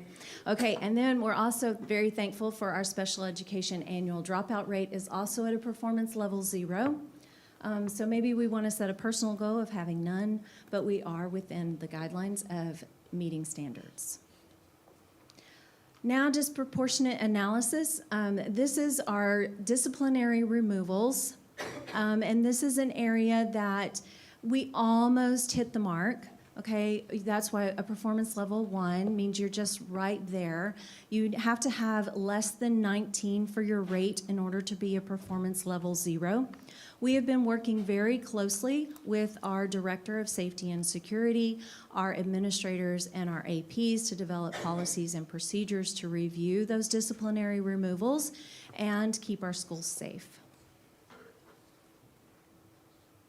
Okay, what we're going to continue to do is we are going to continue all of the great things that we are doing. We're going to review the data. We are going to monitor our special education compliance. I have to say that our team is amazing. We meet on a regular basis and we run reports and we look at where everyone is and we have conversations. We are not afraid to ask for help and say, I need help with this evaluation in order to meet our timelines. They're absolutely amazing at doing that. We're going to continue to do that on a monthly basis and review those things. We want our students to perform well, so we're going to continue to monitor the outcomes of those by providing targeted interventions for students. We're going to update our policies and make any adjustments that we need to do. We're going to look at our resource allocations and make sure we are providing the funds to the correct programs and things that we need at the time in order to meet the needs of the students. We're going to continuously refine our PLCs. That is something that has been vitally important in special education this year. We review the data trends, and we're going to share those best practices that are happening in those classrooms so that we can share that good information between places. We're going to continue to set and evaluate our goals. And we are going to continue to serve all of these precious students that we love and adore. So we want to say a big thank you to y'all for your support. I know that you are all fabulous and you ask great questions and you have our best interests at heart, and I truly, truly appreciate that. Any questions for me? I have a couple. Yes. The disciplinary removals. So it looks like our rate was 29, needs to be below 19. Below 19. Is that, each one of those removals, is that a different student or just a removal? It is just a removal, so you can count more than once. So you may be removed more than once, so we count you more than once. Okay, gotcha. So that could be reflective of a couple specific Yes, cases? of- frequent flyers. Yes, okay. Yes. So that could be reflective of, Remember where she showed the behavioral, emotional disturbance? right. That's what made me Trending wonder up. that, how many Yeah. were kind of repeat students that were having some really significant struggles. Okay. Yes. And then I heard you say that 0 hospital residential facility right now. Right now. How many students do we have in the regional day school for the hearing impaired? We have 2. We had 1 that withdrew. Okay. And homebound services right now? I am aware of 1. We may have some 504 students that receive general ed homebound. I don't have that number. Okay. And then any other students that are being served outside the district with special learning needs? Arlington. The regional day school for the deaf, those are 2. We do have 4 regional day school for the deaf that contract. What that means is some itinerant teachers also come into the district. So not all of them have to go to the regional day school for the deaf. Some of them are served through here in our district, but they send a staff to come and Okay. consult with our teachers. Gotcha, okay. All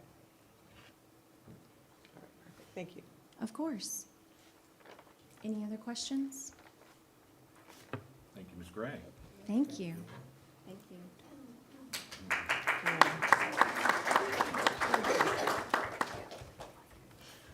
All right, so we'll now go to section 7C, which is the map growth middle of the year update. Dr. Vu will be giving that report. Dr. Vu? I have the opportunity to present multiple times tonight. I'm grateful for that. I am here to present the middle of the year map growth update. So I'm going to start by just reminding everybody, you all have been in these seats for long enough. You know this information. I'm going to remind everybody what map growth is. I'm going to share a bit about where we are in terms of achievement by grade level, content area. I'm going to talk to you about the growth of individual grade levels and content area as well. I'm going to talk to you about a few of the things we have in place for us to continue to grow and improve. And then you're going to have the opportunity to hear from the principals. They've each created campus action plans that they have already begun enacting, and they are going to come down and they're going to hit the top 2 most important highlights of their action plan. I'm gonna get some water.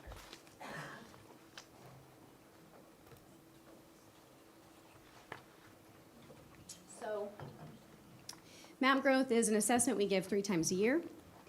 It is adaptive and norm referenced. We began in the fall of 2020. It's aligned to the Texas Essential Knowledge and Skills, or also known as the TEKS. So all of our grade levels take it. So it's kindergarten all the way through high school, and here are the different content areas. In high school, we are offering a specific test for algebra and geometry as well. So when I talk about achievement percentile, this is something you all have seen, I'm sure, multiple times throughout your lives. It's the bell curve. So essentially what it says is if you're in the middle, 50%, you're about average for whatever the group that they're measuring. And then you can see the 10%, 15% is below expectation, all the way up to the top 10% is excellent performance. And so whenever we talk about national rankings, if we're at the 50th percentile, that means nationally of all the kids who are taking this test, our students are exactly in the middle. So we have set growth goals.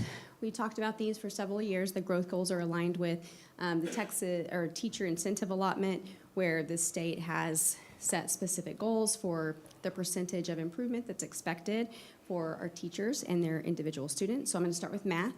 So in kindergarten, you can see that we have the achievement percentile. We have a strong group of kindergarten teachers. They are knocking it out of the park.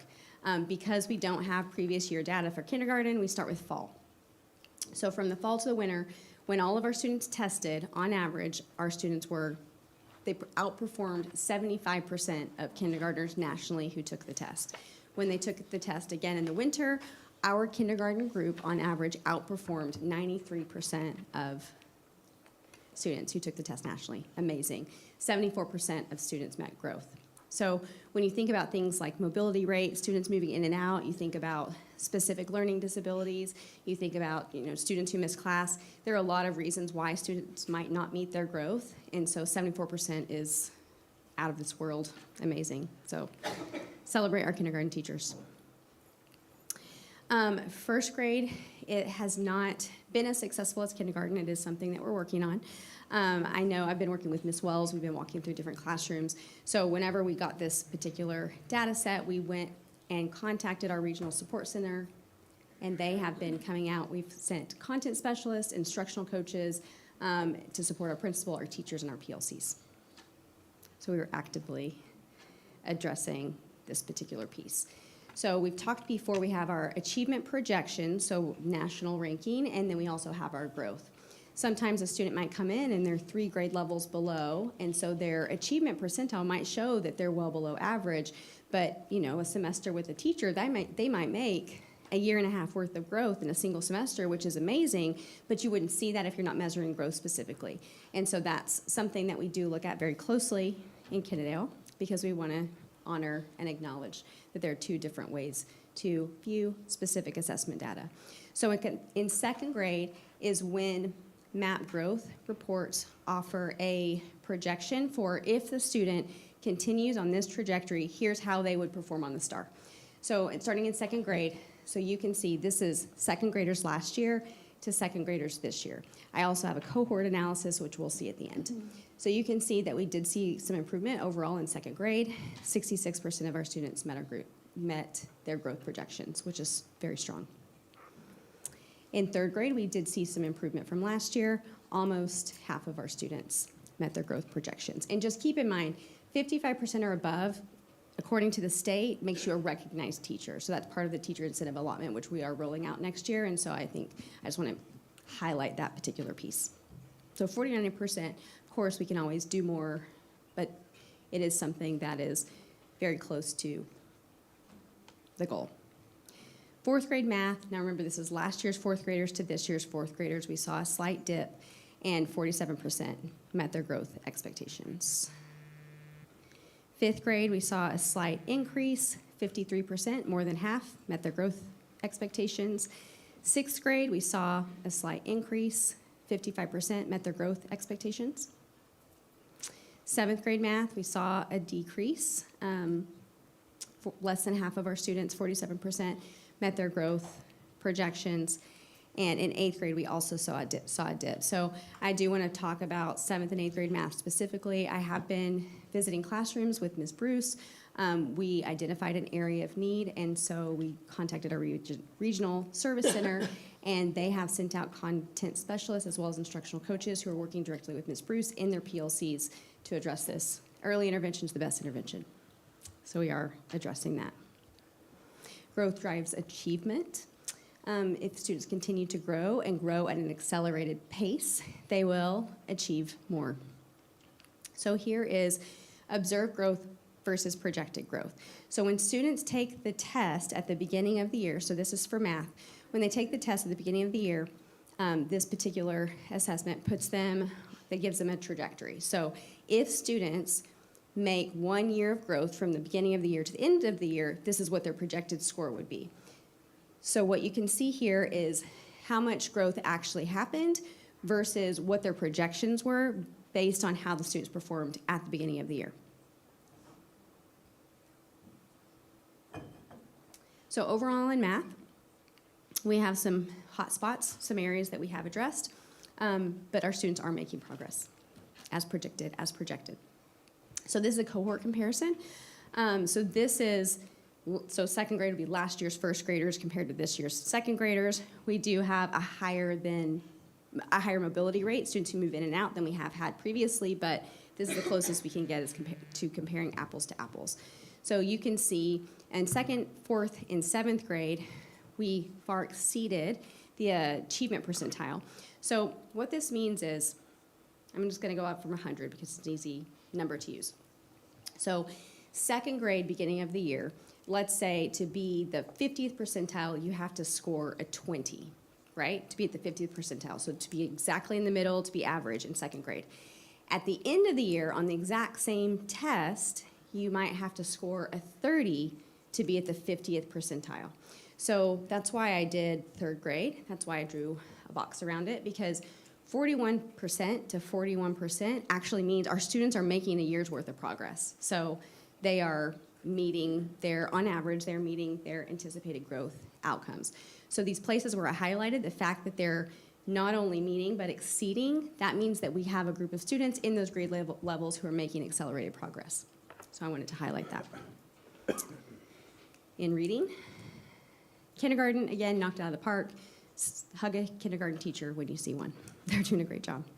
64% met growth projections. Again, we have identified first grade as a hotspot. We do have additional support from the Regional Service Center. Ms. Wells and Ms. Tate are in classrooms every day. I am walking with them. Early intervention is the best intervention. Second grade, we saw a slight decrease, but 55% of our students met their growth projections. Third grade, again, we saw a small decrease, 41% met their growth projections. So I will say Ms. Clark and Ms. Poor have been walking classrooms with me. They've been walking classrooms with instructional coaches from Region 11, and they've been walking classrooms with content specialists for Eureka and Amplify as well. And so we're all growing our own knowledge in terms of what we should be seeing in classrooms and what kind of feedback we can give to teachers to get teachers supporting more student growth. Fourth grade, about the same, 48% met their growth projections. Fifth grade, a slight increase, 43% met their growth projections. Sixth grade, almost exactly the same. Now remember, this is last year's sixth graders to this year's sixth graders, so a different group of kids. 52% met their growth projections. Small dip in seventh grade, 41% met their growth projections.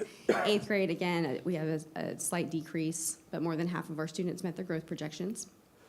Overall in reading, what you can see is that our students who tested at the beginning of the year and then tested in the middle of the year didn't do as well in some of our grade levels. And so that's something that you'll see addressed in the campus action plans from each particular campus, and it is something that we're talking about and working on. So overall, you can see this is a cohort comparison. Overall, if you look at the achievement percentile, right? So in second grade, it's last year's first graders.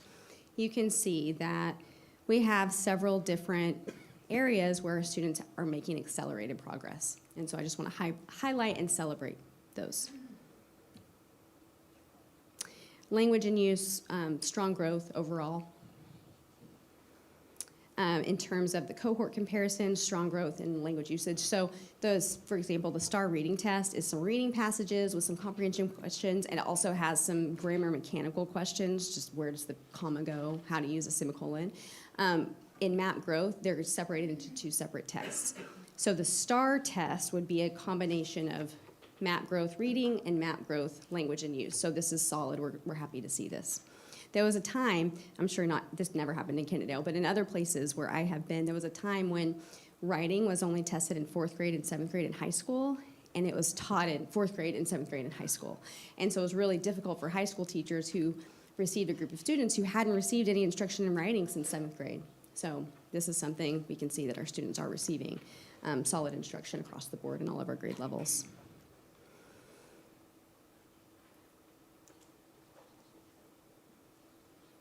So all of them have boxes except for 10th grade, which is strong. In science, we saw a slight decrease, but half of our students met their growth projections. Again, in 8th grade, a slight decrease. This is last year's 8th graders to this year's 8th graders. 51% met their growth expectations. But overall, other than in 6th grade, we are seeing solid growth. for the most part. 5th grade, we're going to be keeping an eye on that one as well. So again, here is our cohort comparison, so you can see, remember, like this 70 to 69%, they're almost there, right? So remember, you get a 20 and you're at 70th percentile at the beginning of the year. You take it again in the middle of the year at 69, so you might have gotten a 27. So you're still growing, or just not growing enough. And so that's an area of focus for us, because growth drives achievement. So we have included some assessment data from our high school. So in high school, they do take MAP growth in 9th and 10th grade, but we really start focusing heavily in high school in our college entrance exams. So here you can see the mean total score from graduating class of 22, 23, 24, and then so far those have taken it, and what has been reported to us, you can see the mean score for the 24, 25 school year as well. We have better performance on the SAT than we do on the PSAT for a variety of reasons, but here you can see how the school compares to the state and to the national averages. I'm sorry, the mean. TSA MET, Texas Success Initiative, it is an exam that institutions of higher ed use to assess the college readiness of a particular student. And so we want 100% of our graduating seniors to be able to be TSI ready in math and reading. So this is an area of focus and an area of opportunity. Now keep in mind, a lot of our students haven't taken it yet. This is in progress. So this graph was made about a month ago. A lot of the students, we do a lot of TSI testing in the spring. So that's just where we are currently, but I expect to see those numbers go up quite a bit. They're doing some really great work at the high school in terms of offering additional support and tutoring and just targeted intervention. I do anticipate those numbers to increase dramatically. So in terms of what we're doing at the district level, strategic alignment is very important. You can have a whole bunch of people working really hard, but if they're not all working hard and on the same things, sometimes it just feels like you're spinning your wheels. So one thing that we are doing that I did mention is that all of our principals are getting into classrooms every single day. We're looking for very specific things focused on research-based instructional strategies and the use of high-quality instructional materials. So this is a district overview. I pulled this in December, I believe. No, mid-January. So as of mid-January, we have had administrators, over 1,000 administrators visit classrooms. I'll tell you, in places I worked before and 3 years ago, that number might have been 200, and I'm rounding up. So our campus administrators are doing a phenomenal job. And so you can see the walkthroughs by grade level here, walkthroughs by school. Again, you can see individual content areas at the bottom, and you do have access to this PowerPoint or PDF in your board book, so if you can't read this. You can see individual administrators, so each color here is a different school. We even central office directors started getting into classrooms as well, because we're, if we ask our principals to do something, we're gonna do it as well. So one thing that we have been talking about at the district level, and one thing that we're working with principals on, is quality control. So what you want to see is you want to see alignment between curriculum as it's written, as it's assessed, and as it's taught. We are very confident in our curriculum as it's written. We have high quality instructional materials in the classrooms. We are confident in that. We're confident in our assessments as well. We have strong assessments. We don't test too much. We don't test not enough. And the assessments are aligned with grade level standards.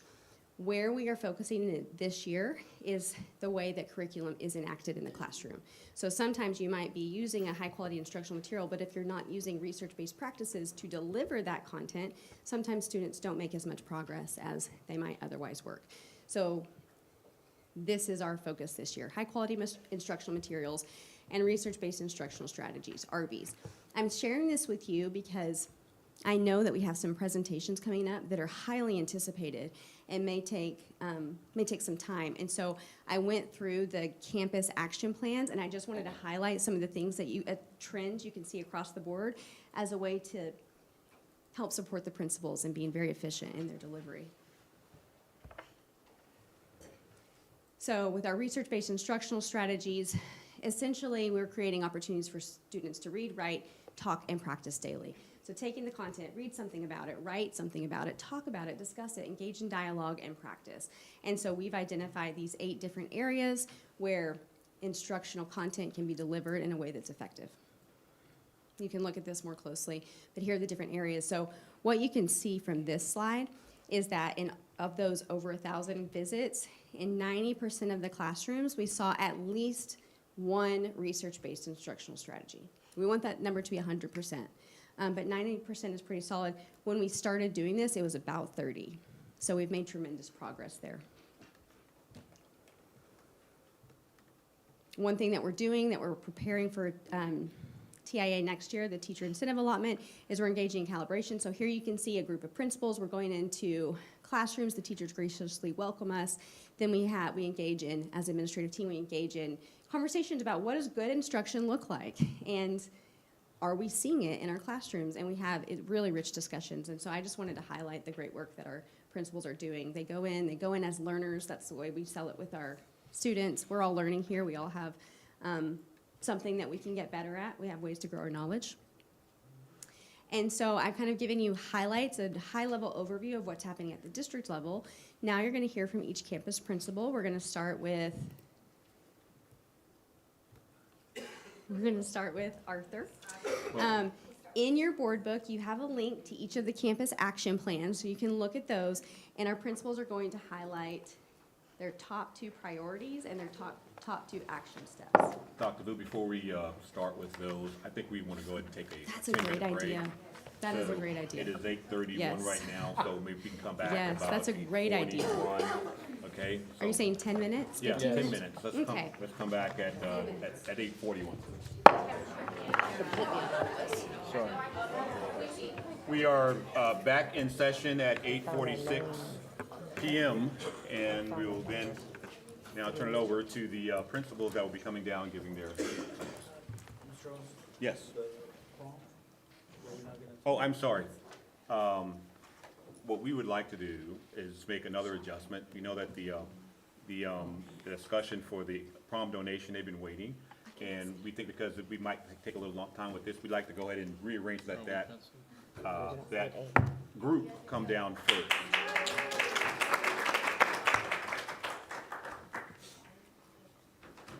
Thank you, Mrs. Sir. Good evening. My name is Yasmin Hamad Sophia Porez. We are the class of 2025 student representatives. The Kennedale High School PTO After Prom Committee is seeking your help and support in hosting a fun, safe, and memorable after prom events for the KHS seniors. After Prom is an alternative event put together by our parents and community with the goal of giving students a safe place to hang out after the dance. The After Prom event will be held at Main Event in Grand Prairie on March 30th from midnight to 4 a.m. We are able to participate in bowling, laser tag, mini golf, games, and more. Along with the activities, the PTO will serve food and raffle prizes throughout the night. In the past, the KISD Board of Trustees has donated $3,500 to help fund some of the event expenses. On behalf of the students in the class of 2025, I am here to ask for your generosity and support to make this memorable event a success. Thank you. Thank you. Dr. G. I think it's pretty self-evident, you know, there's something the board's done every year, so I think it's something you're going to continue to do. Make a motion to approve the resolution as presented in support of the Kennedale High School After Prom in the amount of $3,500. Second. That is motion by Dr. Douglas and second by Ms. Maria Cruz Perez. All in favor of the motion, let it be known by aye. Aye. Any opposed? And that motion passes unanimously, ladies.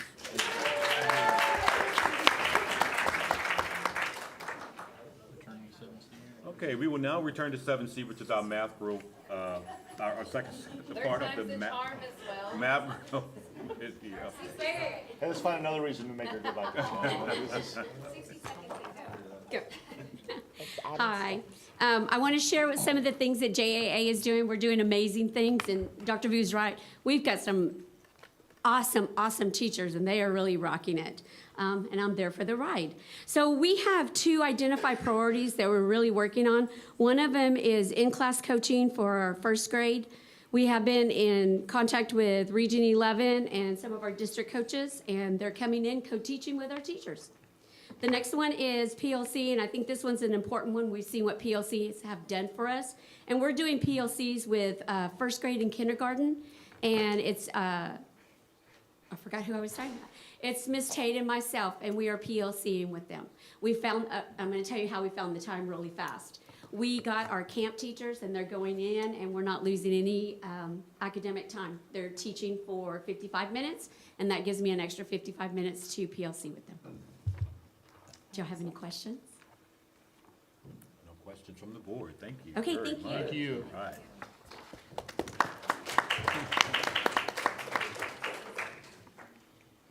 And y'all can all, since we know you're all coming, you can just go ahead and walk down. That way we can have some time with the transition period. Good afternoon, guys. I'm gonna I'm gonna talk about Delaney. Couple of identified priorities that we're gonna focus on is focusing on that reading growth for 3rd through 5th grades, along with our students not only making it 1 year's growth, but plus. So additional grade level with that.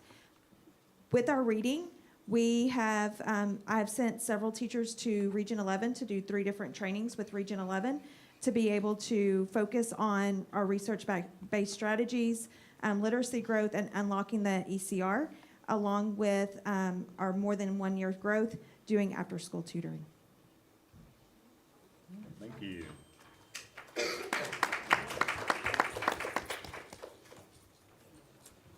Okay, when we started looking at our middle of the year map data, we really started looking at it kid by kid to make sure that when we are talking about students, we are recognizing if they have needs that we are not meeting.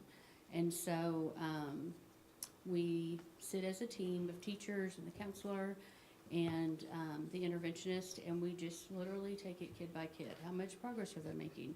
What services are we providing? And make adjustments based on what the outcome of our conversation is. Do they need more intervention? Do they need to move to the next tier of intervention? Or some of them we're able to move down and so someone else can fill that spot with an interventionist.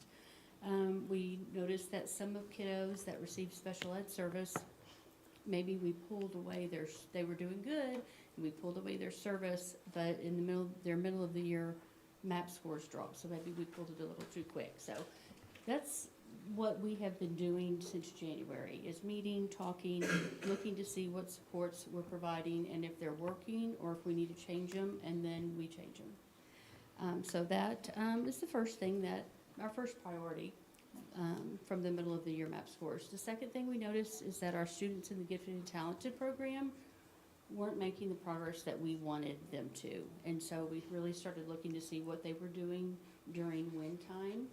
And we switched up their computer program. They were using Zern, and they still are, but then we added Dreambox because that will grow with them as they are gaining those skills and need a little more of a challenge.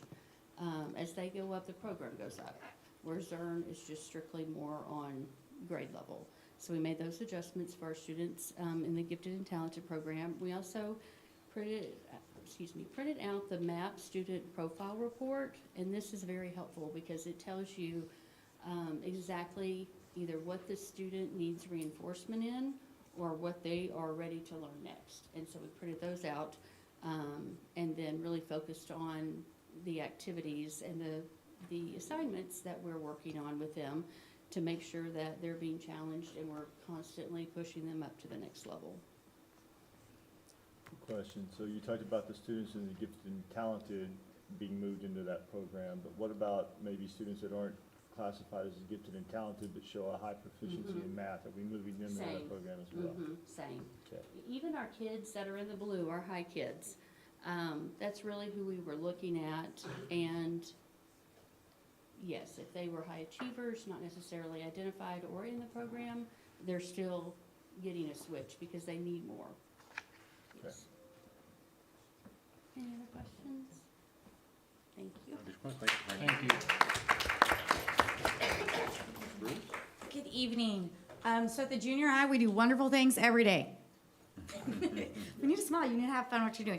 So one of the things that we have been focused on the last couple of years is writing, every day, every class. And so right now, what we've noticed is we have a strong Arby's correlation with that on our walkthroughs on our campus. But what we're not necessarily seeing is a strong correlation with our frequent small group purposeful talk. And so that is a teacher campus focus on things that we're doing, and we're trying to implement that, because if you can talk about it and you can write about it, then you've implemented it into your heart. And so we're kind of also pushing that push into it. And then we've done some PLCing, and we've done some training around that on the campus to kind of help grow our teachers. One of the things our teachers are doing is they're paying attention to their data. We have dug a little into our data a little deeper than sometimes we have in the past, and we're looking at what I'm calling our floating students. Those are the students that are 2 or 3 questions away from floating up to the next, but there's also the kids that could float down. And so our teachers are doing intentional small grouping based on where their students' floaters are, based on where their data is, so that way we're making sure that we're pushing all of those kids up. Additional things that we have started to do is we noticed our 8th grade math scores in particular were not where we wanted them, and our students didn't perform. And so our 8th grade students got volunteers that they get to come to tutoring based off some of their MAP scores. And we started that last week, and we're kind of, it started last week, and so we're getting some of those numbers on that. So we're really hoping that those kids come in. So in addressing that, as we've implemented MAP over the years, we've kind of found that sometimes students don't take the test seriously. Correct. You know, so finding incentives to incentivize them to Yes. take that test more seriously. Yes. So, And then we've just done some deeper goal setting with the kids this year. We've been improving on that. And then for our students that are kind of our low average, they're like generally the kids that are in the orange, they're in your approaches. We've started this year what we call a brain boost camp for them to get them to come in. But we're also targeting our meets kids who have traditionally hit meets in the past. We have Amazing Race coming up on our campus, aka open house. And so the hour prior to that, we're inviting those kids to come in to kind of just give them that extra little push also. So some targeted tutoring strategies for it. What are you doing tutoring? So we have for our 8th grade students, we sent them slots for before school and after school. Most of our 8th graders are athletes. They're used to coming in, and it's no longer practice season in the morning, so it's a great time, and most of them are filling up those spots for the 8th graders. But there is some afternoon availability. And those slots are, what, about 15, 45 hour? Let's say 50 to 55 minutes, because it's 7 o'clock in the morning and kids are a little slow to walk in. Yeah, but it's set for an hour. Okay, thank you. All right, thank you, Ms. Ruth. Oh, I'm sorry, Dr. Douglas. So that was for the 8th grade students, right? We were targeting them for that. Right, the 8th grade. And you said approaches That's all grade levels. is all grade, Yes, all ma'am. grade levels. And when is that? That's on Tuesdays. And that's before or after school? It's an after school. Okay. Mhm. And then you said the needs kids. What I'm calling that's in class with their teachers. Okay. And so the teachers are tracking their kids that are just 2 or 3 questions away from either side of the bubble. Those are the floating ones. It's what I'm calling the floaters, yes. Okay, gotcha. So we've got sort of the 8th graders for tutoring. We've got All grade levels. for approaches. And yes, And then we've got some floaters that are almost Mhm. there.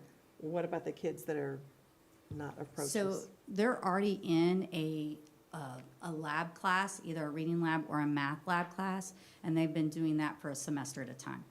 Okay. Now, those lab classes are filling the gaps, or are they grade level? It is a combination of all things. So accelerated instruction we do within that, so we're meeting those kids' needs in there, but they don't have to do accelerated learning on level 5 days a week. There's not a kid that needs more than 2 hours a week in any of those. So if we have 5 days a week, 2 days of the week, they're roughly doing on-level exposure to stuff that's happening that week, and then the other 3 days, the teacher's trying to close that gap. Because you got to do it all. Thank you. Yes, ma'am.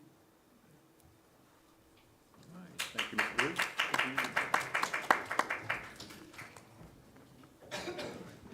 submitted a map growth plan to get, to focus on some areas. We picked a few areas where we are trying to improve as a campus. And so the one thing that we've done differently this year is we had each of our individual teachers do action plans to address different growth areas in their classrooms. This could range not only from MAP, but to STAR, to CTE, to their industry-based certifications, but we had every teacher draft a plan. So the plan that you are seeing is actually, I don't know what I did here, but I went off, is a culmination of all of those plans pieced together and what the teachers are doing individually. So our teachers have developed plans. They've also, we are taking a note at the high school from our lower campuses and some things they've done the last couple of years.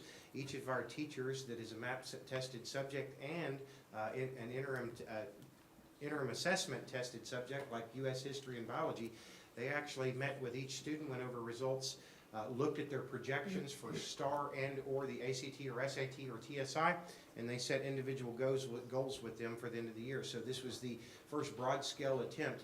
Just letting you know where the high school's doing some different things this year. This was also our biggest year of data collection early in the year. We did all of our middle of the year testing, including our interim assessments in December, which allowed us to collect all of the data and prepare with our students going into the spring and teachers. We used some time on our professional development days when we came back working with our teachers to address some weaknesses. But we've got a lot of specific things that the teachers are doing in that campus plan. But also I want to point to you some things that we did strategically back in the summer to plan for improvement. And one of our biggest areas going in the summer was math. And we've kind of reiterated that at the middle of the year. We implemented an honors math program this year at 9th grade, which has not been done before with algebra. And we invited 50 students and targeted some families to join that based upon some 8th grade scores. What we're seeing in our data already as a turn of that is we are seeing a higher percentage of students, almost double that got mastered in 8th grade, and that's in those honors classes. They are projected almost a double rate to get mastered when we take STAR later on. We have an accelerated learning program for students who've struggled on STAR or have been identified by teachers for needing extra help or acceleration going into the spring. One of the things I want you to note from the middle of the year to end of the year, we actually targeted our lowest students in math or needed the most help to be in the spring semester when we could get them, when we could work that in their schedule, but to go in the spring semester of math. So we've really backloaded that so that their accelerated learning would be fresh when they took the test. And so that was some planning of our team. But individually, teachers have got some strategies. The Algebra 1 teachers list a DRIP strategy, and so you can read about that, but going back to some of the targeted areas they saw a week in the data. And I want to point out one member of CSS team, speaking of data, Kensdale High School and some of our other campuses, I know we sat down, we've got data everywhere, SAT, ACT, TSI, STAR, MAP, all of that. Jeremy Schneider, I need to recognize at central office, sat down and we told him what we'd like to get. He created a database for the high school and I believe some of the other campuses, am I correct? And that database allows us to track each student. He uploaded our middle of the year data, but our teachers have access to that. They not only can see each student individually, but they can see their classes by whole with all of the data we've collected. It's one of our first and biggest attempts, and I think Dr. Vu led that effort and challenged the principals to do that, and we've been fairly successful. Those tools have helped teachers and empowered them to be able to make some changes. So, questions? I think your math efforts are evident in your TSA data when you looked at the math scores, how much they improved, so. We hope we got some big testing coming up in the spring in our junior class taking the SAT and some stuff, and we hope some efforts that math there, and I hope we see they put in a lot of hard work. We got a great math department, I feel, and they used to doing some of the things. I think we're going to reap what we sowed. Awesome. Any questions for Ms. Cagle? Did I go too long? I think that's a record, actually.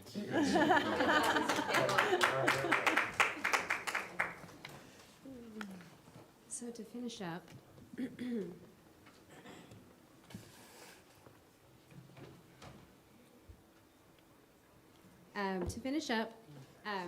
our principals mentioned our quarterly data meetings and our action planning, and so we really are working on using our assessment data to inform our instruction and inform our decisions. The goal is to cultivate flexibility and responsiveness, not wait until the end of the year to do something about it.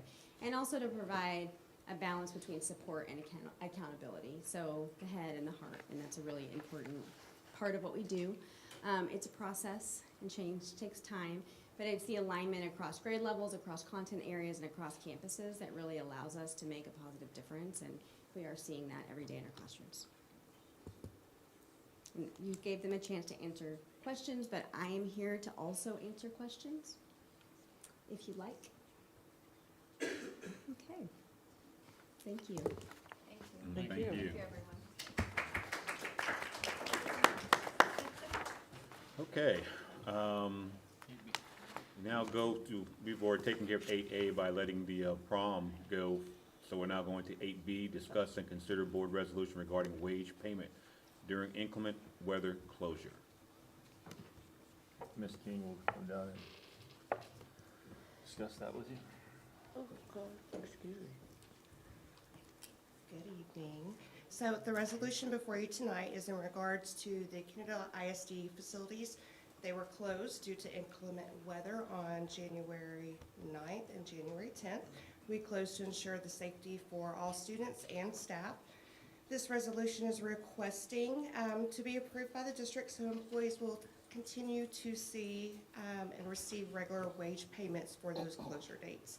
We want to ensure our contractual and non-contractual staff, salaried and non-salaried staff, do not suffer a loss in pay due to that emergency closure.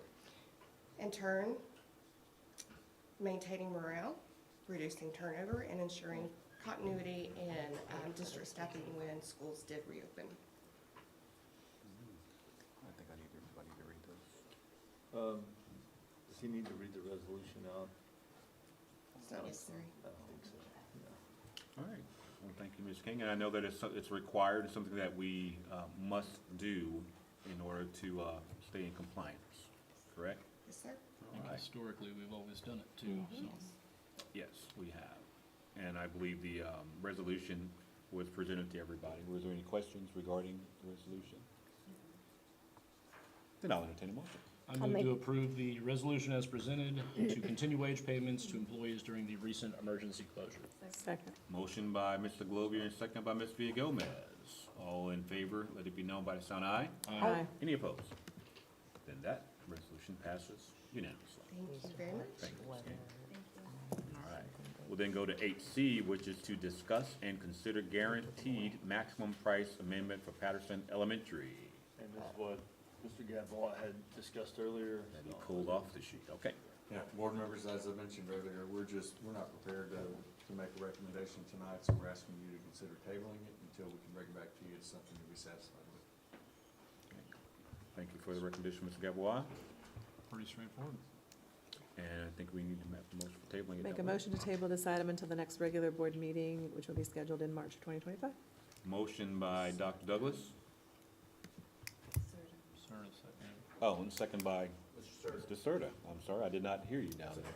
I said it slowly. Okay. All in favor? While you were talking. All in favor, let it know by aye. Aye. Any opposed? And that motion passes for tabling. We now go to 8D, which is the second reading of the TASB Update 124. Okay, so you had the update at the last board meeting to peruse through it and look at all the changes that TASB recommended. Most of them are just clerical, or they're adding language to the document, or taking some bad language out and adding new language into it.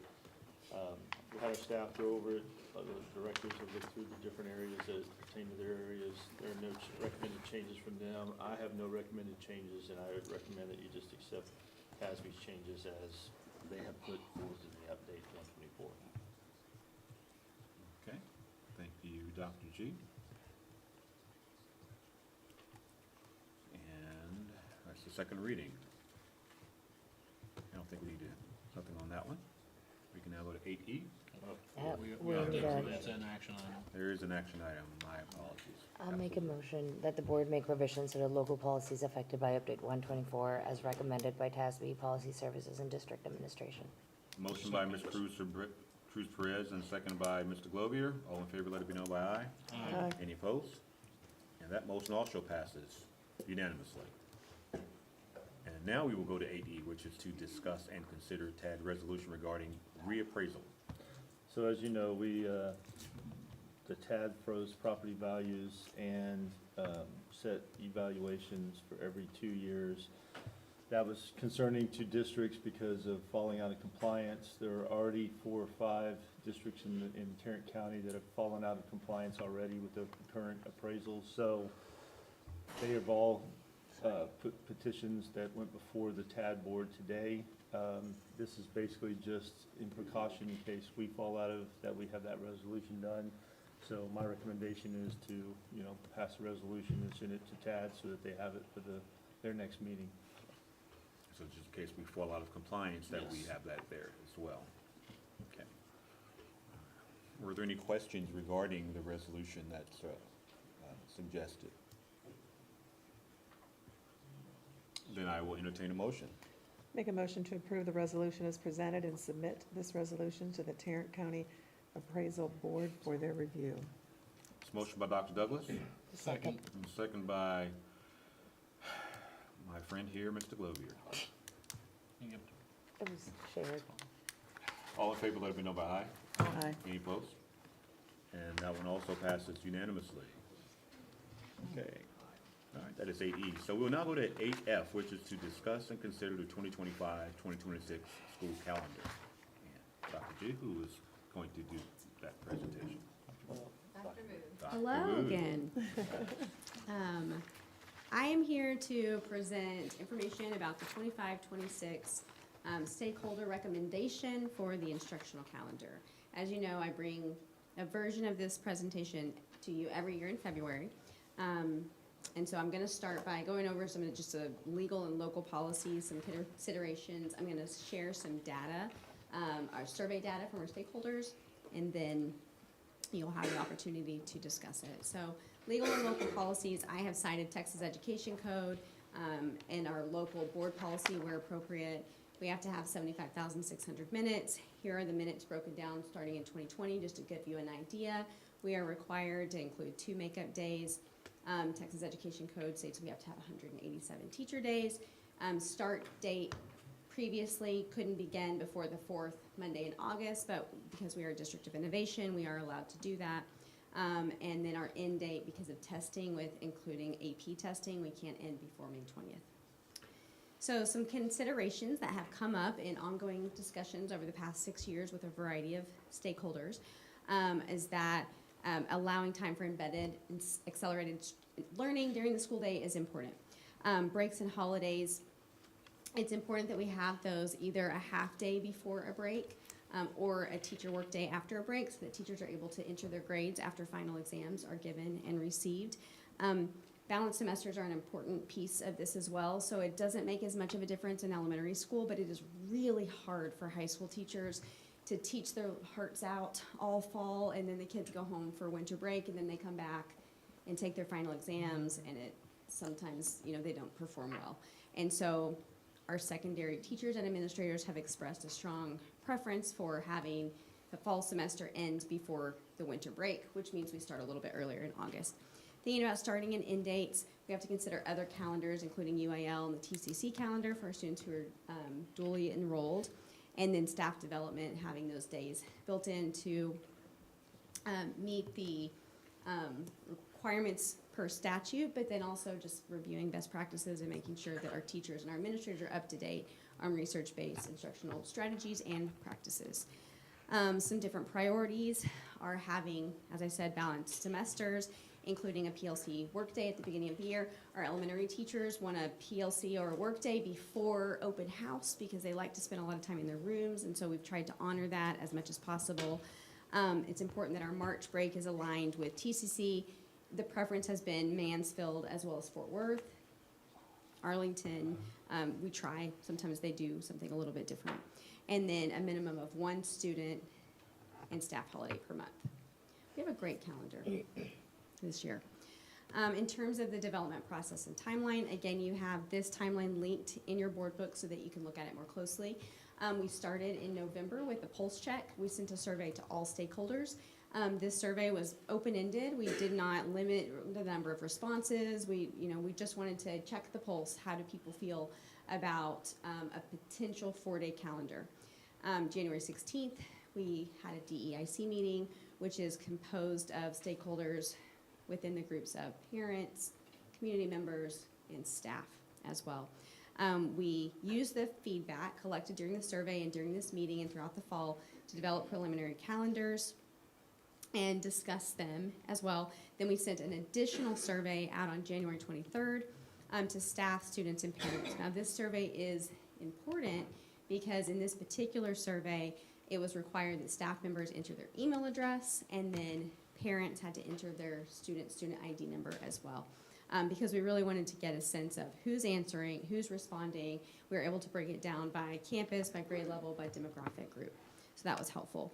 Based on the results of that particular survey, on February 4th, a Q&A was released to families and staff. There were two different Q's and A's. There were two different documents that were released. One was for staff, one was for our parents, and many received both.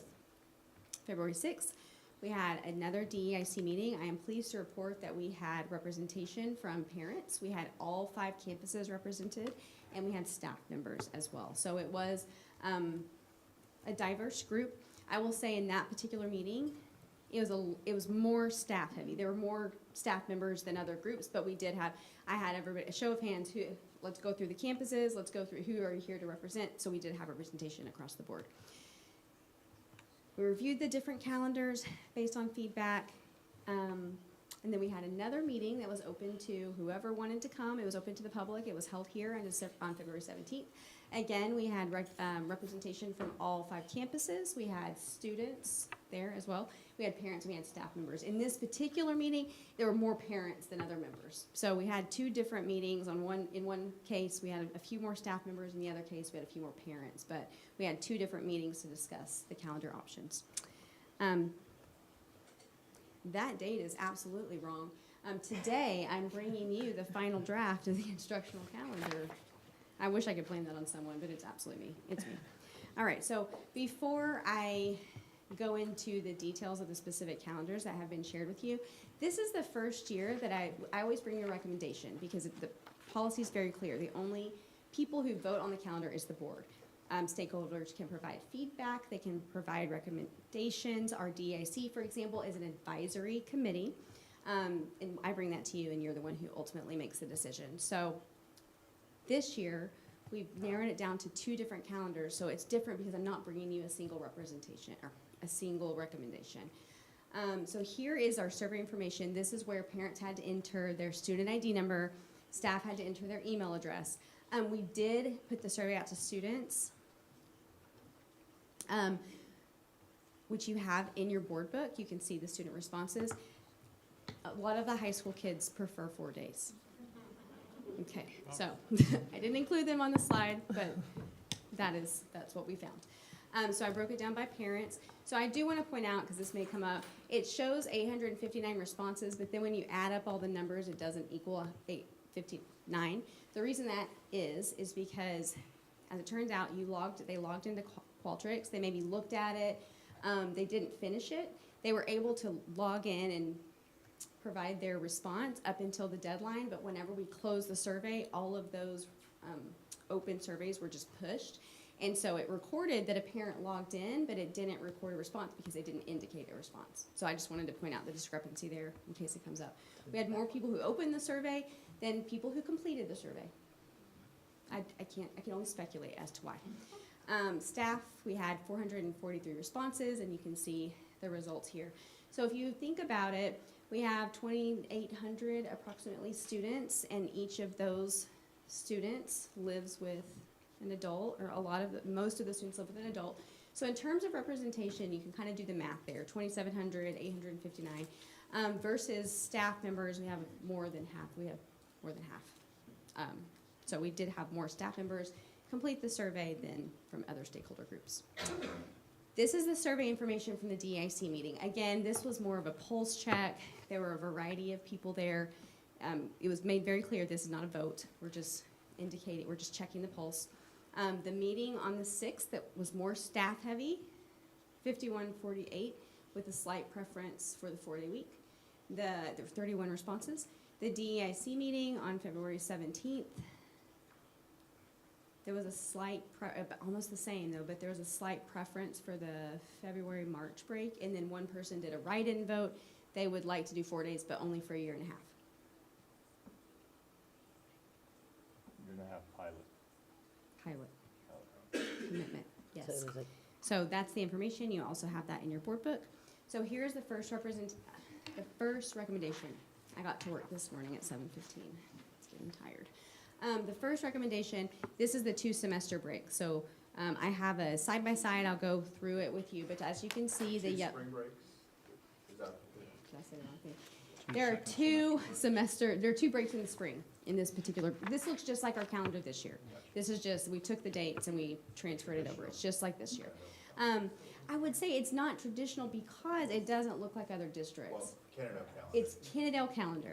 This is what we'll call it. We'll name it the Kennedale calendar. Yes, absolutely. So if you look at the yellow, it's student and staff holiday. If you look at the green, those are the professional development days. You can kind of see the start date and the end date. We have our 2 bad weather days. Otherwise, that would be a 4-day week in April. Keep in mind, we have to have 75,600 minutes. This one includes, you can look in the middle, I think that's 77.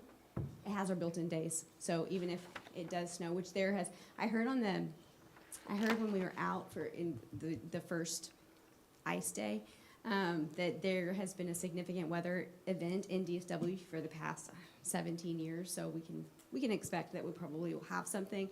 So those minutes are built into the calendar. Recommendation 2 is the draft of the 4-day pilot. So in this particular case, we only have 1 week-long break in the spring. But if you look, all of the orange days, it's a staff and student holiday, district closed. Yellow days are also staff and student holiday. So there were some questions. What's the difference between district closed and staff and student holiday? Nothing in terms of how it's experienced. But that's the way that we designated it. And the green is also staff development. So you can see we've indicated the testing days just so that you can kind of see we have to be in school during those days so that we can administer the test. And then we built in the bad weather days on 2 of the Mondays at the end of April and May. So this is what I think you'll find most helpful. And I want to just express my appreciation to Tracy Williams for putting this together. So what you can see here is the current calendar. You can look at student days, how many full days, half days, minutes, what the requirement is. And it also breaks down the days for teachers, how many teacher days, return date, end date. Then you can look at that for option 1, and you can look at that for option 2. So what I am here now is I'm just going to step away, and I'm going to let you all have a discussion about these 2 calendars. I'm happy you have this in your board book. If you'd like me to go back to the slides so that you can look at them on the big screen, I can do that as well. I'm here at I'll do whatever it is that's going to make it the best experience for you, but also give you time. Thank you, Dr. Vu. And I know that there's a lot of time and effort that has been put into creating these options that you presented, and also the information that's gathered that's been put on the comparison screen that you have right there. There has a lot of time and energy, yes. I do know that there are questions that, some of the board members have that they'd like to ask, so, let's go ahead and if you have some questions, let's go ahead and bring them up so we can go ahead and discuss them. Okay, I'll start. So what, I know we've talked, and I know it's been mentioned that it's been in conversations with iZone and why. What have those conversations, where have they taken us, where are we at, what alternatives are gonna be there? Like, what proposals do we have from them? So I've sent you the proposal from both on costs for the programs.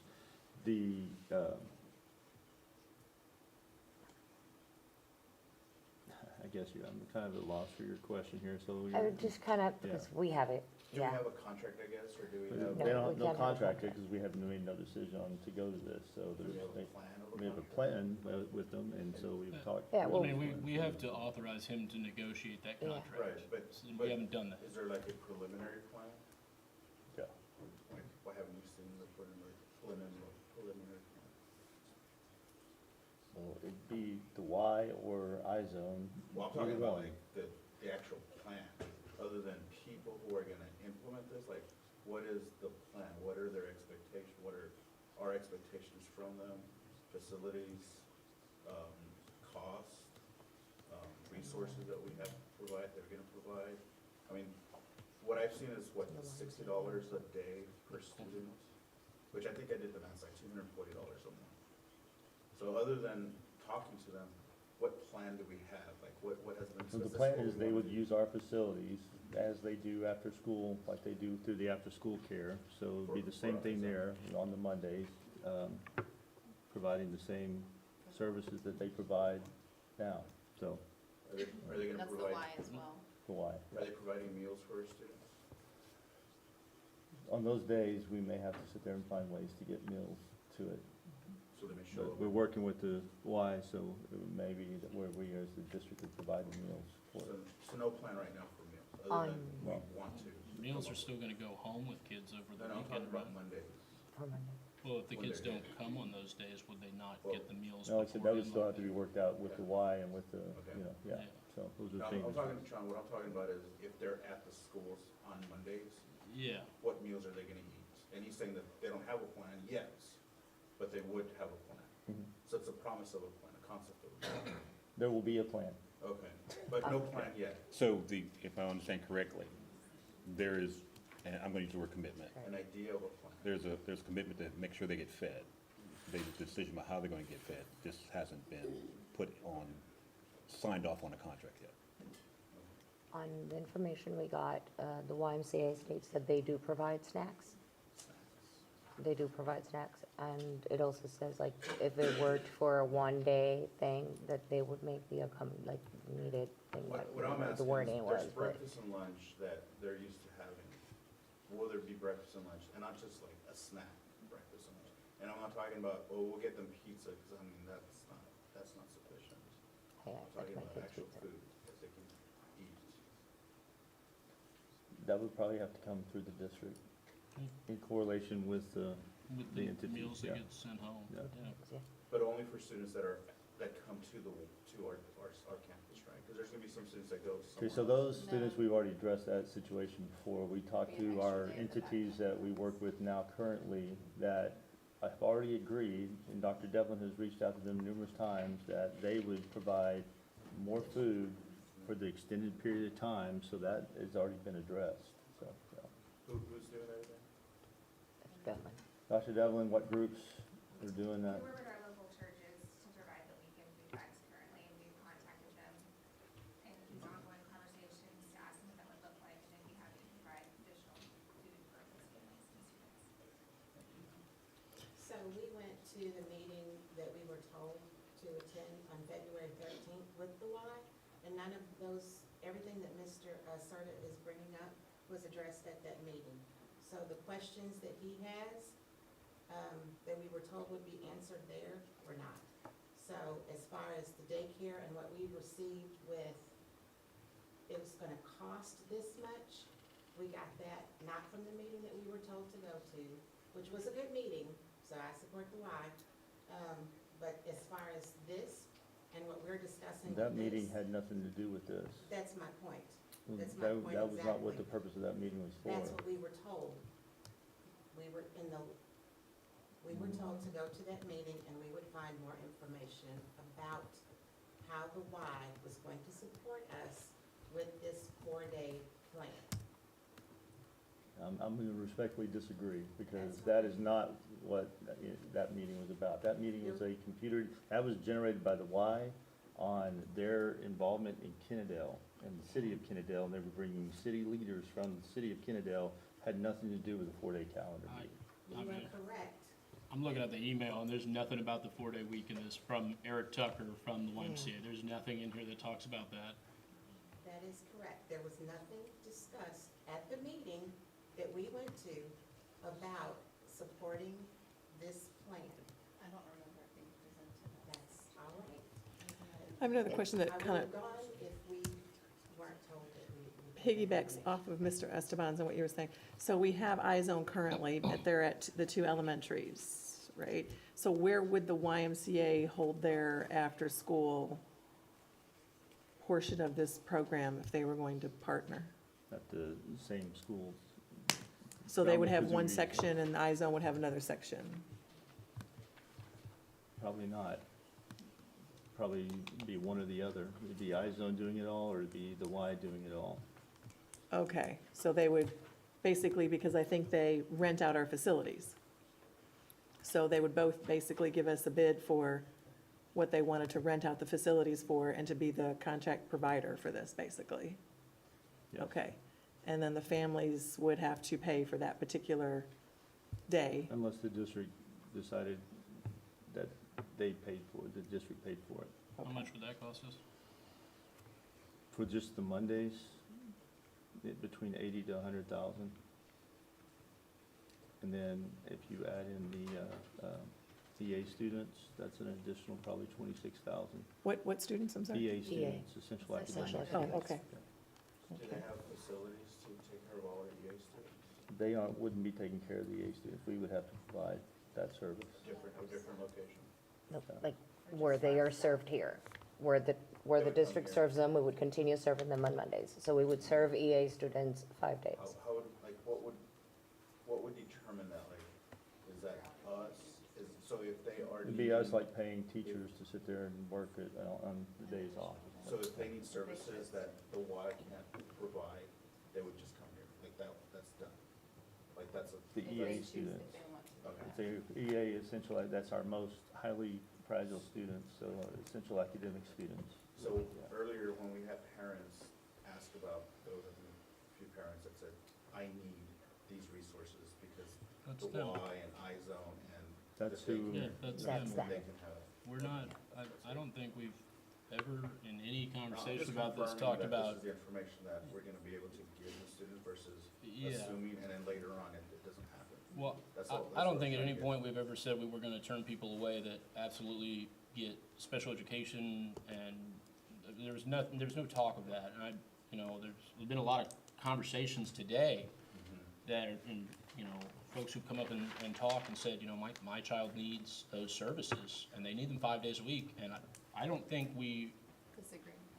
any of us are disagreeing with that, No, but I don't and that's where I think don't there's. anybody So- until right now has said that we would provide them. Currently- Not until this meeting right now did Dr. G say we would provide them. I hadn't heard anything until today that we were gonna provide for those. that Currently, there are population. 56 students that utilize the after-school program through iZone, 56.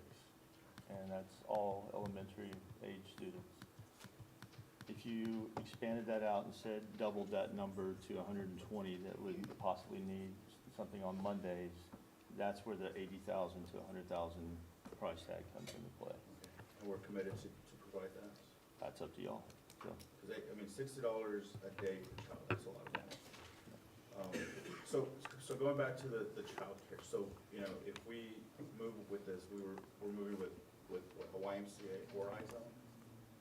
Which one, or? kind of who we get Probably, the best cooperation with, Okay. so, yeah. we haven't authorized him to make Yeah. a contract or negotiation. Or but I'm negotiation. sure Like I said, we would have had all this planned out, but this all got delayed, so we could have had all this moving forward, but the thing is I can't have definitive plans whenever we haven't made a decision to move down this path. I mean, if he goes and gets a contract right now and we say, you know what, we don't like this. It's like I getting mean, a- are it's we like now getting a committed to quote. paying? I'm not saying we should get a contract, we should get a quote. Well, we've in place. definitely It's an got agreement. quotes. I've got it. I haven't seen it. That's important. I don't have it in writing. I have multiple agreements, verbal agreements that, I'm gonna tell you right now, the YMCA wants to be involved in Kennedale. Sure. They're gonna do what, and I got a guarantee today from Eric Tucker that said, we will do whatever we can to help you guys out. Right. But the thing is, unless we, like, what if they say, tomorrow, it's $100 a student, and then we can't afford it? You know what I mean? Like, until I see something where it's just possibly and more than likely, but no commitment, no agreement until we decide, right? Well, And we can't then we vote on can't it. vote on that Well, until we I'm saying, decide. that's why he doesn't But- have a concrete but- contracted number, because But they can we give you, haven't. they can give you a And quote. we don't have numbers, we have no Yes, numbers. he emailed it. Okay, why don't we kind of get one voice at a time here so we can make sure everybody hears what's being said? We can. Can we hear the whole conversation instead of the sidebar over there, please? Because I can't hear. They're saying, they're disagreeing with what we have and what we don't have. He What said he they hadn't we seen. had I said it's in versus your what we don't email. have. So that's Because what the Because the agreement isn't just about cost to the student, it's about, again, the resources we're providing, the expectations we're providing. Now, if we're at the elementary schools, I mean, I have a couple issues with being at the elementary schools, because one, as taxpayers, we're already paying for these facilities. And then now we're gonna charge parents, or we're gonna pay an organization to take care of our children at a facility that these parents have already paid for. So now it's like we're paying double so our students. They can- pay for can make after-school some- care now, at those But same it's- But facilities. it's at a reduced cost for like 2-3 hours, not for the full day. Not to feed them with our use of our kitchens, not to use our gyms and our classrooms. And then again, do we need an administrator on campus to make sure that, you know, we're meeting the safety and security? Right now, if you go to the campus, you have to go through the safety and security vestibules, get checked in. Are we gonna have staff to do that when that Monday's happening? Or is it just open the door, anybody can come in and drop off a kid, pick up a student? That's. What'd you say, Debbie? I'm Are we sorry, I gonna still do can't that hear you on down We here. Mondays? we don't run the program. We just So use the anybody can space. come, on Mondays, anybody can come in, pick up a truck, drop off, pick up. They have their safety protocols themselves. So But it's our building, though, what happens if something happens? it's not our responsibility in that aspect. It is our responsibility. It's our we- building. It's not, because we are leasing that to them at that time We to are utilize released that. from liability because Yeah. we will be released from liability because we are leasing at the Again, we building don't have for a that. contract, or we don't have anything to show that. But I think this is a little bit different too, because we are not just leasing. Now, this is for the first time I've heard that we may be paying as well for this, for the staff to take those students. We may cover that cost. So that's the first time I've heard of that. So that's a little bit different than them just leasing and then using it for a couple hours. Now we're. Couple hours, it'd be the whole day. Exactly. Now but we're paying. We don't pay at this point. They pay us to lease. And for the first time now, I heard you say, we've been considering covering this cost for the parents. So I would think that if. That would be a benefit. If they're That's what we're using saying our- that, because we had said from months ago, when we very first started talking about this, I remember myself, and at least, I think for Sean, I know, I heard too, when we started talking about this, I remember myself saying, if this were to be implemented, there should be a free option available for parents.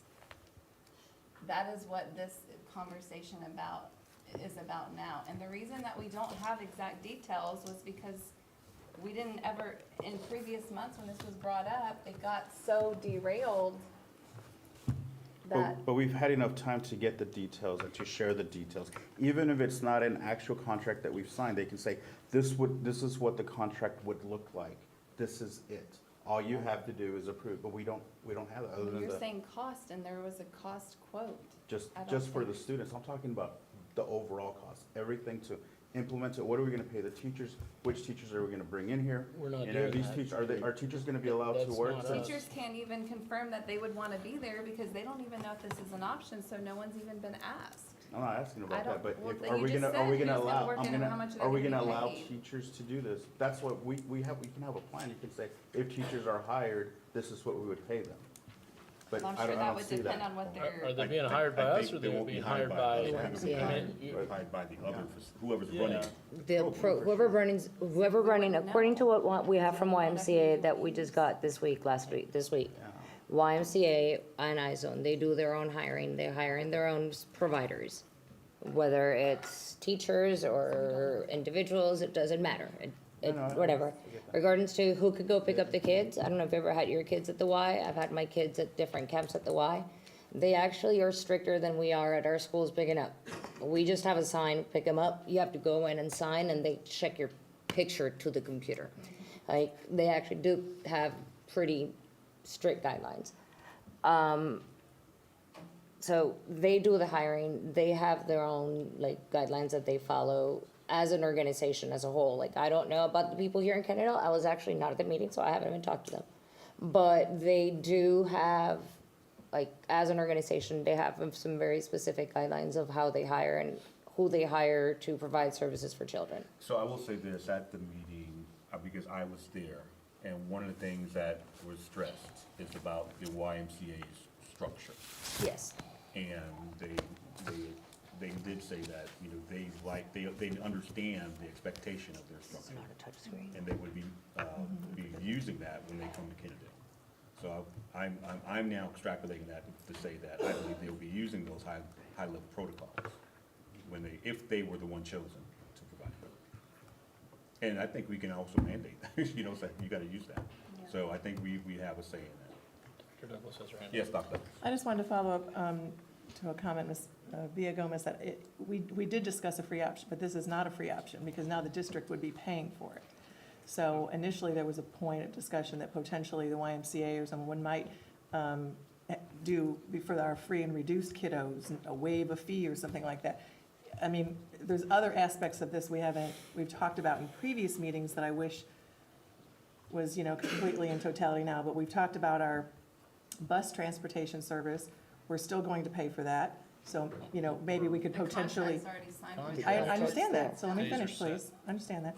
So the bus transportation contract is already signed, so maybe we could use that contract to then bus the kids to the YMCA.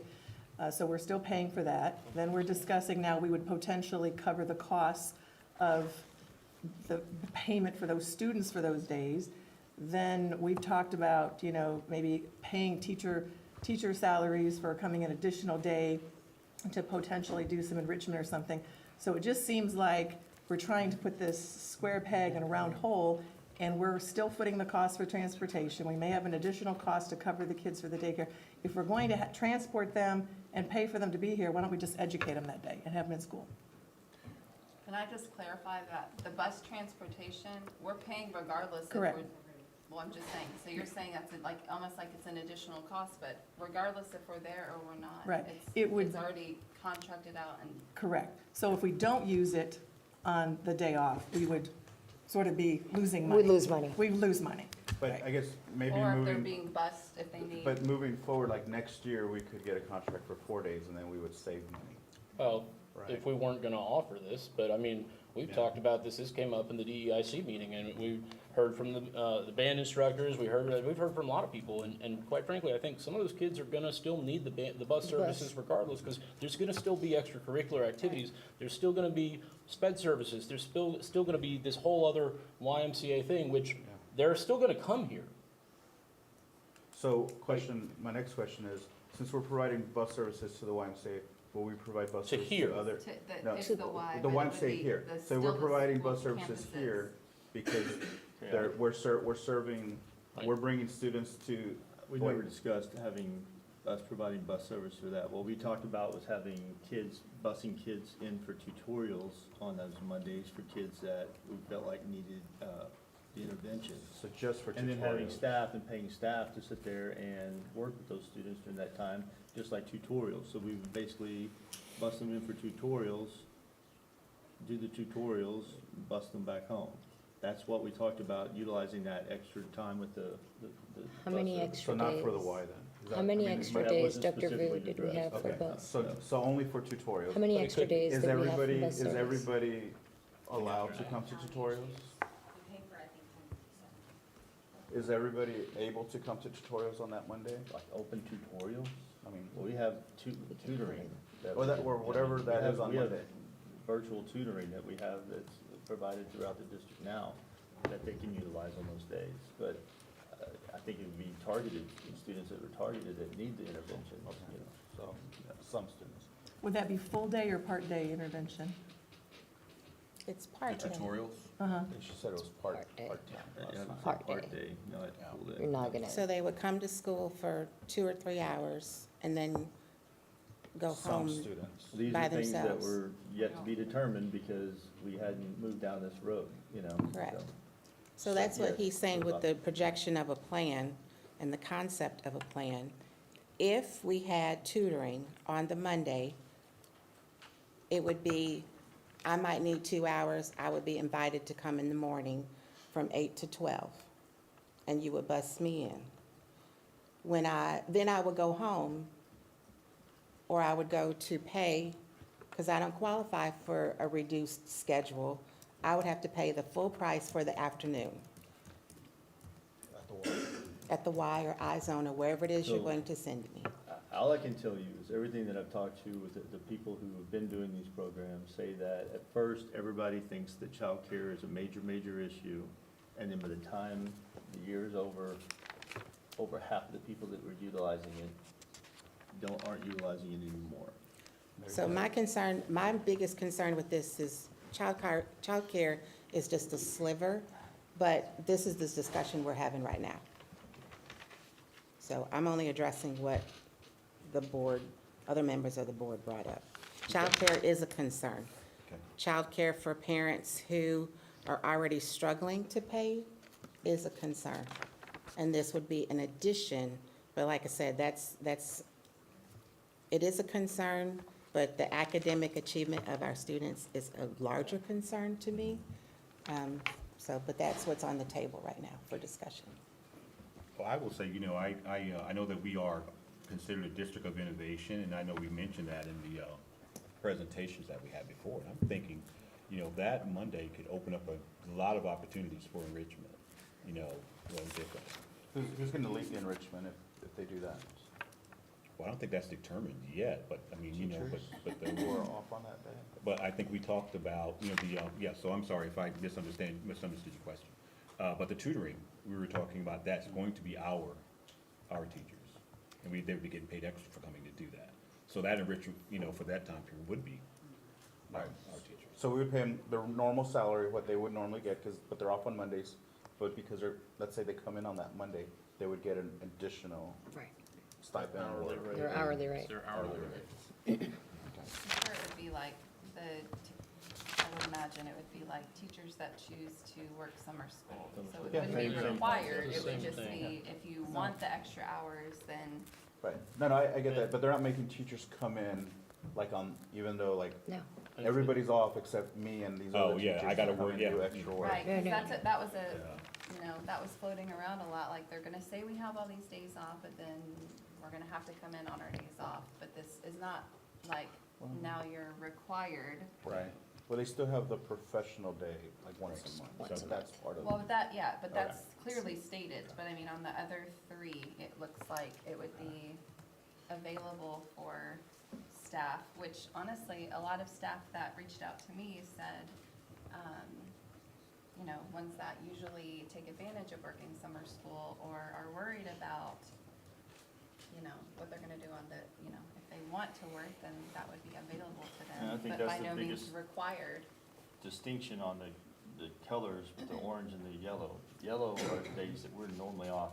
Right, no, I get that. Those are not days that are covered by the district anyway, and like those PD days, students are out on those PD days too. Because our staff is in PD, so that's typically a student holiday on those days.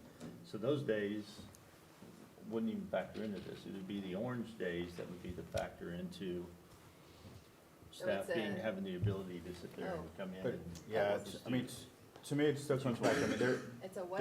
there's days that parents have to either find why daycare or stay at home with the kids, or leave them alone, and there's a lot of parents that can just leave their kids alone, because now you're saying that we're not gonna pick them up to take them to the Y, they have to get Take them to school. They have to get to school on their own that Monday, either the district pays for it or they pay it on their own, however it comes out. But they have to find their own transportation to the Y and back on those Mondays. On those yellow days, they have to find their own transportation to and from those places, I mean, it's no different there. How do they get to school? Every On a other bus. day. On a But bus. it's an addition.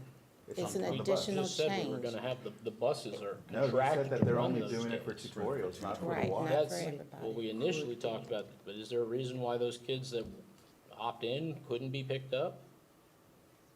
That would be part of the plan that we do not have.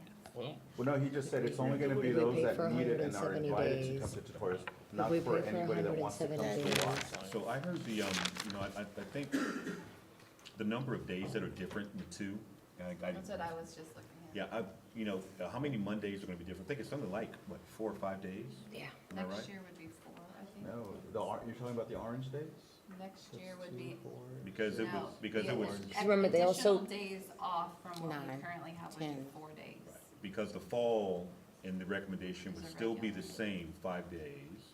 And then in the spring, when we come back after the holiday 9. break, that's when we would do the transition to the 4 days. And they also match up with federal holidays when it's normal days that we would have Are you- off. So the orange ones on the draft, those are the days that are not holidays that they would be at home, right? That they're just That's off. the day, well, I mean, The the PD district days closed. and the yellow days would be, they'd be at home too. The green and yellow are PD and vacation, are just, they're And then off. the orange are the ones that, So it's 9 days of That's the the end of orange it, days, yeah. additional days. So it's only 9 days for the, yeah. That's But it for would the only be spring. 9 days because we're starting in the mid-year. Next year, there would be more than 9 days. Yeah, Is that correct? I mean, if you do them, Yes. I mean, if you double it, maybe 18, Right. 20 at the most. Right. No, That's, so you're talking about maybe 18 to 20 days of instruction time. Those are 20, let's say 18 less days of library time, of meeting with your teacher time. Our dual credit students are having, that many less days to do dual credit time, AP time. I mean, that's a lot of time, I think, for me, for students to be out in a year, especially when we're trying to, I mean, we're looking at the report that Dr. Vu presented and the rest presented. I mean, they're not that great. I mean, I would love to see those better, and the only way to improve that is to give them more instruction, give them more opportunities to bring those grades up, to bring that knowledge up. And I haven't seen that we're at A+ status. And if you go back to when I first started on the board, we had just come back from COVID, and a lot of the reports were showing that our students weren't at that level, and a lot of the responses was, well, it's because they didn't have instruction time, because they were at home, because they weren't able to meet with teachers, because they were at home. so, And now we're gonna go back to giving them less instruction time. all And I right, feel we're gonna kind of go back to that. So I think, for me, I think we can, we can take a look at pluses and minuses on, for both sides. so with, I'm still, I would love for us to take a look at or think about, what we can gain by having, different types of acceleration on that Monday. No, granted, it's not gonna be, it may not be, transportation provided, but when you've got a block of time like that and they can come, there's a whole lot of things we can probably get into, that we can't get into during the day, or regular on a 5 day. So, things that they can't do right now during the week. You get 4 hours in the morning, say, hey, come, there's gonna be a science, accelerated science offering, that might be,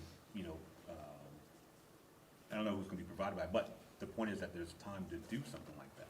That could help accelerate them, maybe different types of acceleration tutoring that would help some students to get further ahead or catch up, than what they can get. Interventions. Yeah, intervention, thank you, great work.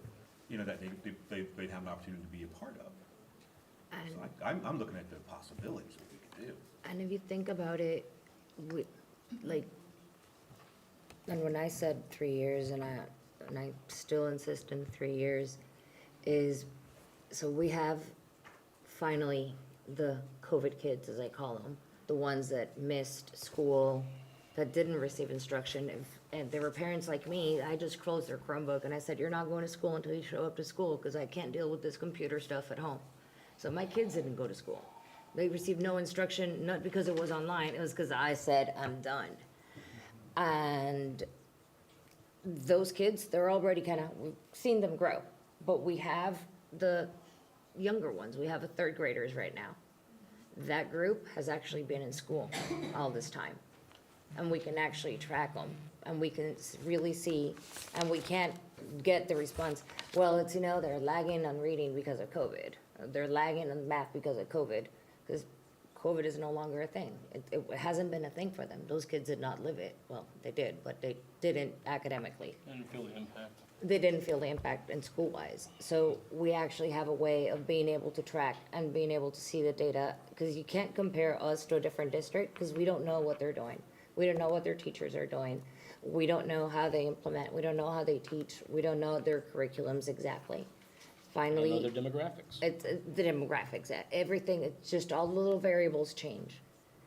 But here we can, and it sounds science, but yeah, you can you have your own little control group. We'll know what we changed, we'll know what we've done. that we can say, oh, wait a minute, we did this and we did this and we saw this happen. We might be able to at least be able to have our own data and determine, you know what, this was a good idea, or oops, it wasn't. And as parents, and I have the oldest kid here, I have a 28-year-old, there's many oops moments that we have as parents. And I'm glad you bring that up, because I did ask that question when I submitted my questions to Dr. G, and they didn't tell me, or they haven't responded as far as, we're expecting this level. When we get to this level, we're calling it a success. If we don't get to this level, we're calling it not a success.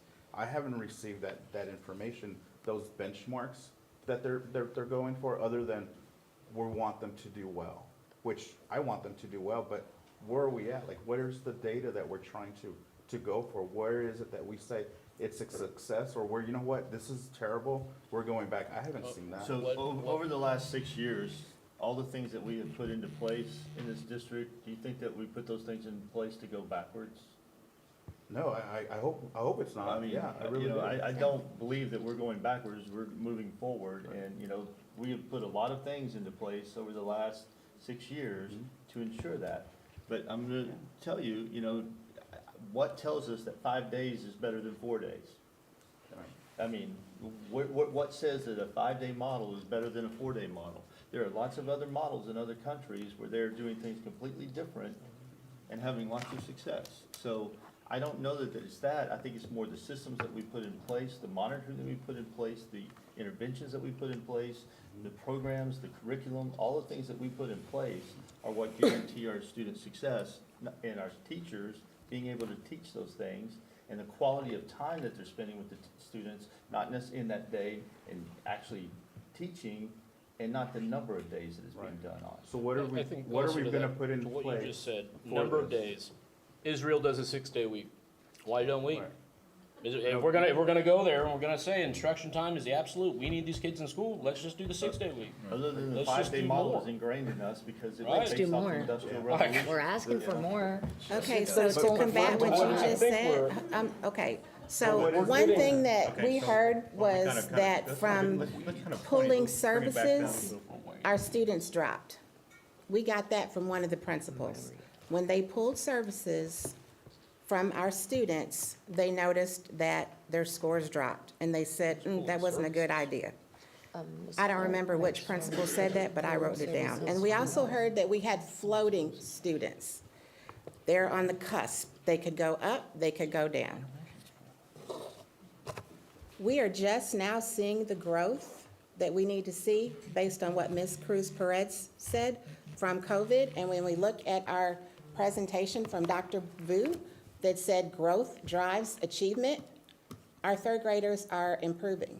So I am not, as an educator, cannot in good faith say to constituents, the ones that are in favor and the ones that have talked to me that are not, say that moving to a 4-day would benefit academic achievement when we're just now seeing the scores go up. We also heard that we have increased dramatically with our special ed students, and there's an increased level of support that is needed. We heard that we are now at 55% above students growing. That is student growth. Why are we growing students? Because we're here. Why is our band performing? Because our students are here. Is it because they're here, or is it because of the stuff? They're that's been put in place receiving for the them? instruction from certified teachers during the day for 5 days a week. And to pull that from them with the possibility of we may, perhaps, this is an option. And then to change parents' schedule in the middle of the year, that was my concern. It wasn't that I'm totally against the 4-day week, but to have someone start the year one way and end the year next, I think that's not a good best practice. So by starting in the middle of the semester, it gives both the district and parents time to plan. So, and time to think ahead and to decide what you're going to do. And I'll use my case, for example. I plan my days, well, My husband plans the days he can take off from work at the beginning of the school, actually, he plans them for the year when the school calendar comes out. Because we kind of work around that. Not everybody has But that not everybody luxury. has that, that's where I'm going. Not everybody has that luxury. I didn't have the luxury of having a bed when I moved to Kennedale. I didn't have a bed when I moved to Kennedale. I thought Santa Claus was not coming to my house when I came to Kennedale. I had a teacher that cared. You know what? That teacher's no longer here. Do you know why? She got burnt out and she was tired. And she had to leave. So, and my kids got warm clothes, got a blanket, got food, got plates to eat out of because of the people in Kennedale, because it's a community. So at the same time, we're all saying, and you guys know it, that I was one of the ones that totally hated this at first. And we're all saying, but it's daycare, but it's this, but we keep looking at ourselves in a little island, and our families in a little island. How about we look over at our neighbor and say, hey, do you need me to carpool with your kids? Y'all saw my kids, they were starving, they were hangry, they were being angry. I had to call someone to come get them and do me the favor of taking them home so they can eat. And yeah, they're home alone. Because it is what I gotta do. Because sometimes you just do what you have to do and you hope that you do the best for your kids and for the 2,800 kids that we have. But we also have to depend on each other as a community. We keep talking about the small town feel and how we're a small town and we're such a community and we're so tight knit and we're so close to each other. When's the last time you reached out to your neighbor and said, I need help? Or you said, do you need help? Do you need me to watch your kid? And I'll watch yours next week.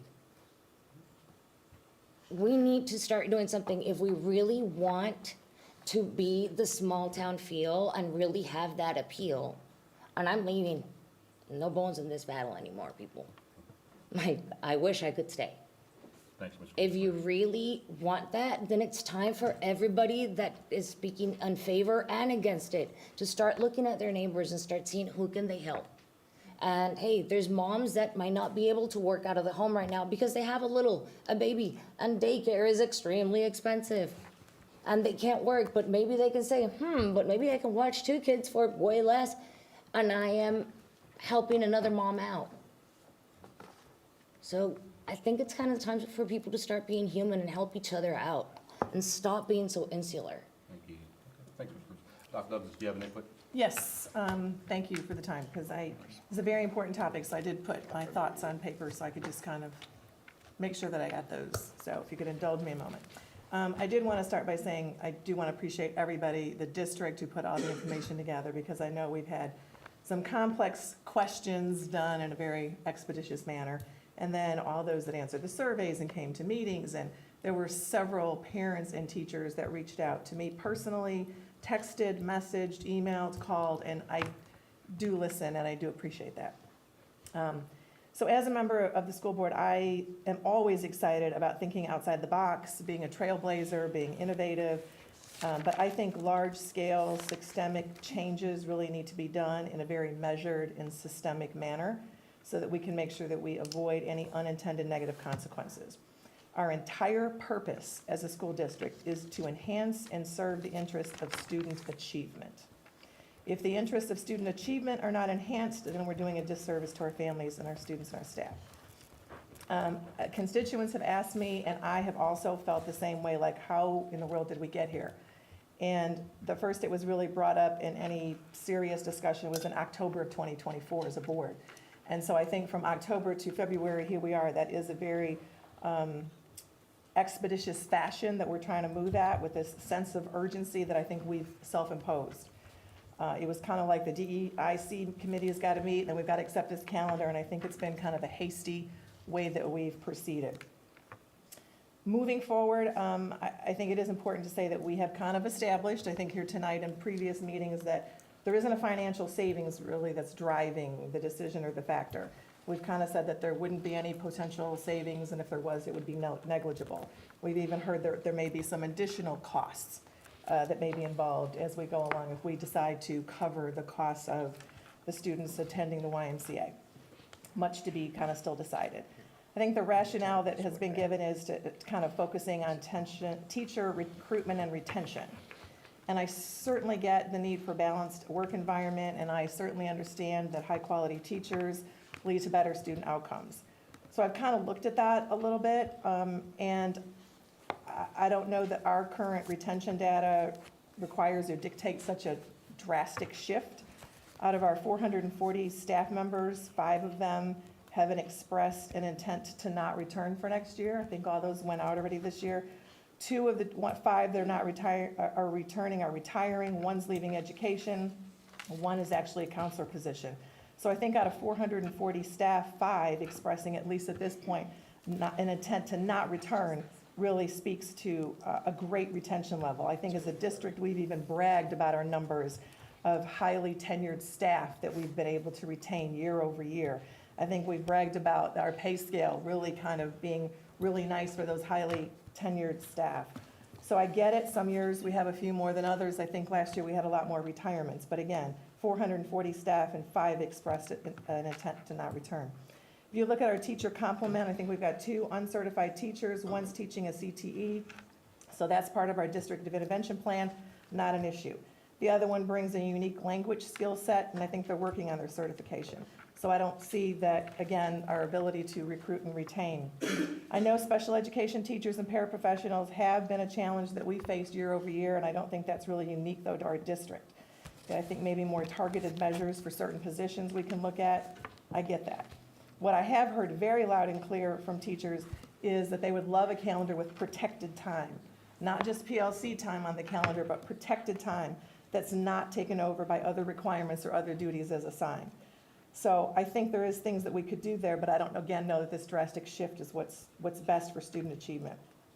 There are a number of teachers who would say, yeah, show me the money if you can, but they have really also expressed and reached out that they need and they want the instructional face-to-face time, and that what's even a little more important than just a few extra $1,000 is the culture and leadership at the district and at the various campuses. So again, maybe there's some different targeted measures that we could do there to see what are some strengths and opportunities to make sure that we're having the best environment possible. We're rolling out teacher incentive allotment next year. That's going to be another positive thing. I voted for every pay raise, every holiday bonus, so I absolutely value paying our teachers and incentivizing our teachers absolutely the best that we can. I also think we need to circle back into what is really our student population. The district is a Title I, and I think that's interesting that our qualification status has actually really changed from 2021 school year to currently. Every campus is a Title I. From the high school being the lowest at 50% to our early childhood center being 70% of economically disadvantaged, and 40% is the cutoff. So all of our campuses actually fall in that threshold, and that really reflects our student body being economically disadvantaged, meaning they're eligible for free and reduced meals, but also that they have particular challenges that we need to meet with closing gaps, focusing on intervention, instructional, professional development. So, and despite our increasing socioeconomic challenges, our teachers are really knocking it out of the box. There has been academic level growth and achievement and sustained, and I think that's really a testament to our dedication, our curriculum, our leadership. But the fact is still that we need to have those students educated. When we look at our performance data at the district as an overall, we've got some grades that are, again, knocking out of the box, but overall, 40% of our students are not reading on grade level, and 41% are not on grade level in math. Yet, you could say 60% are, and I agree.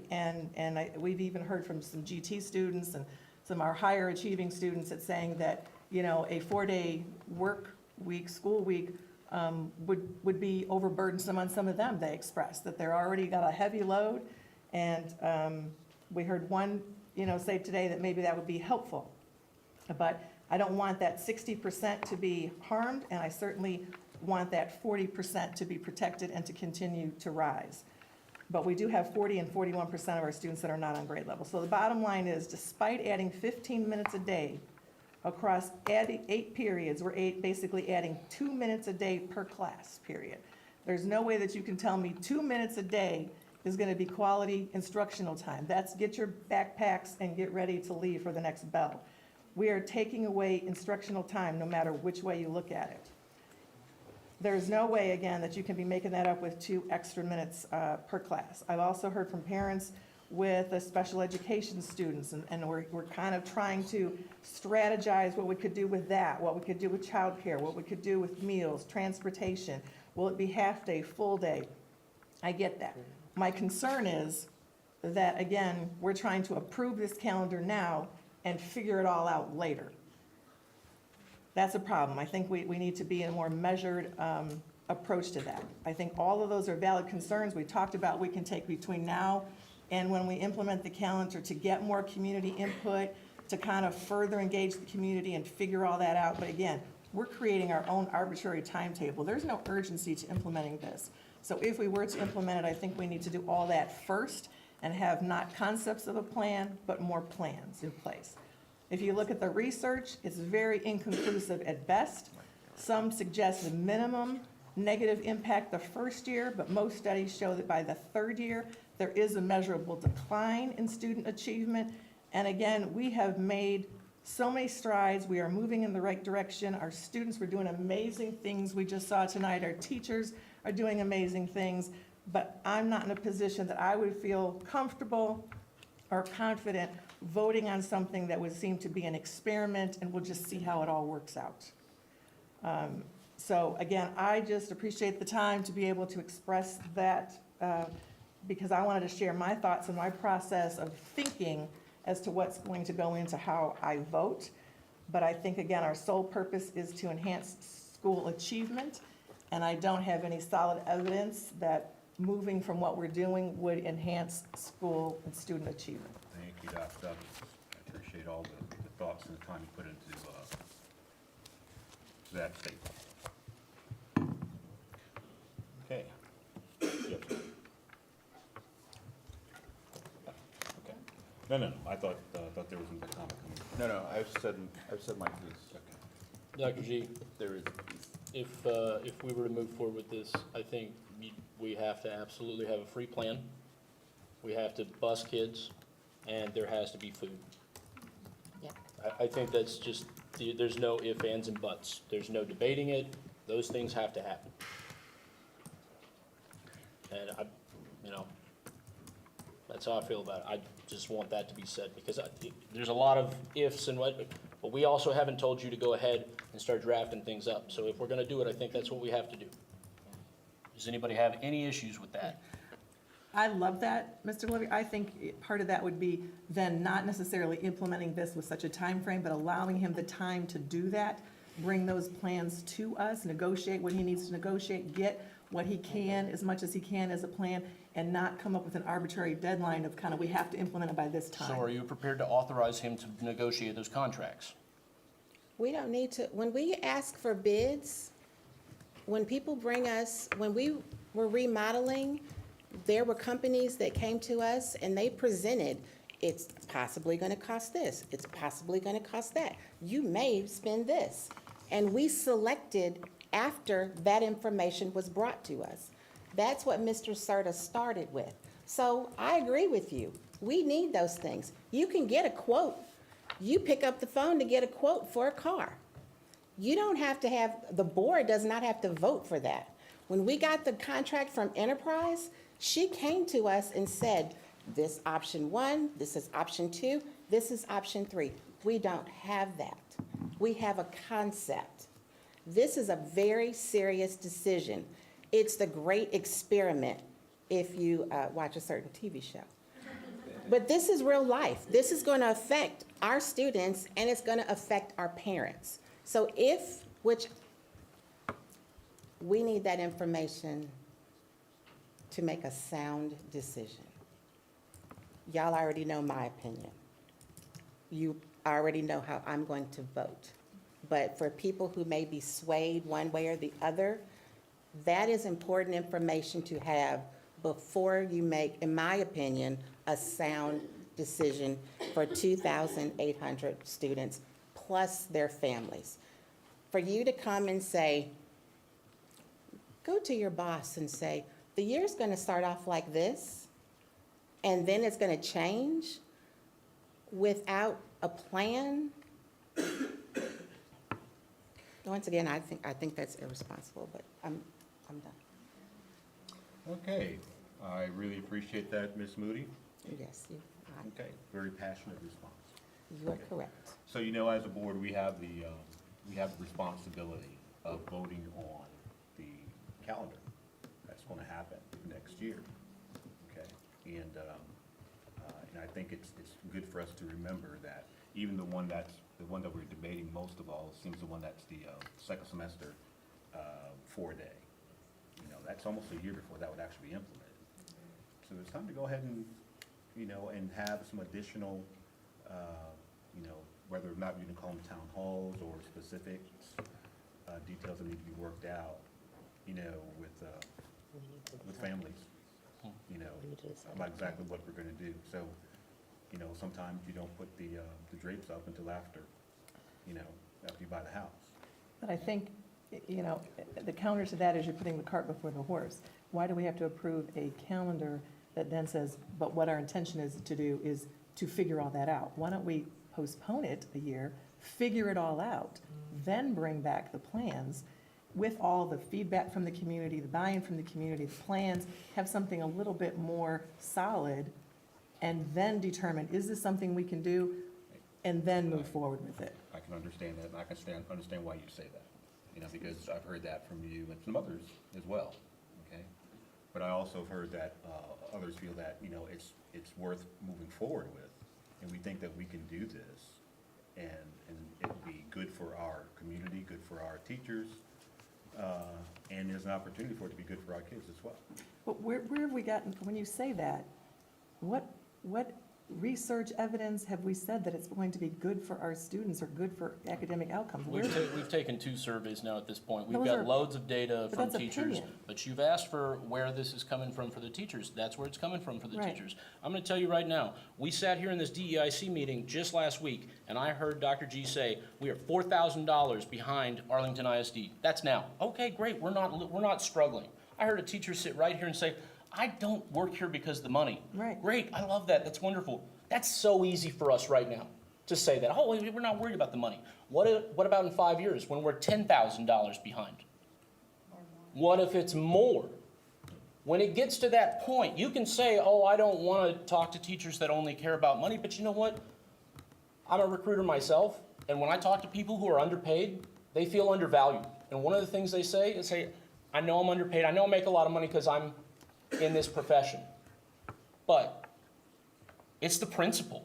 Like, I value myself, so I want to make more money. I know, but And they'll say that, and you can say this all day, but in 5 years, will we be better because we didn't want to take the chance? But that is a totally different discussion than student outcomes. I didn't say anything about student outcomes, you're Right. right, but I'm looking to the future. We're talking about right now, and maybe 3 years, there'll be a slide. We also can pull the plug on this in 3 years.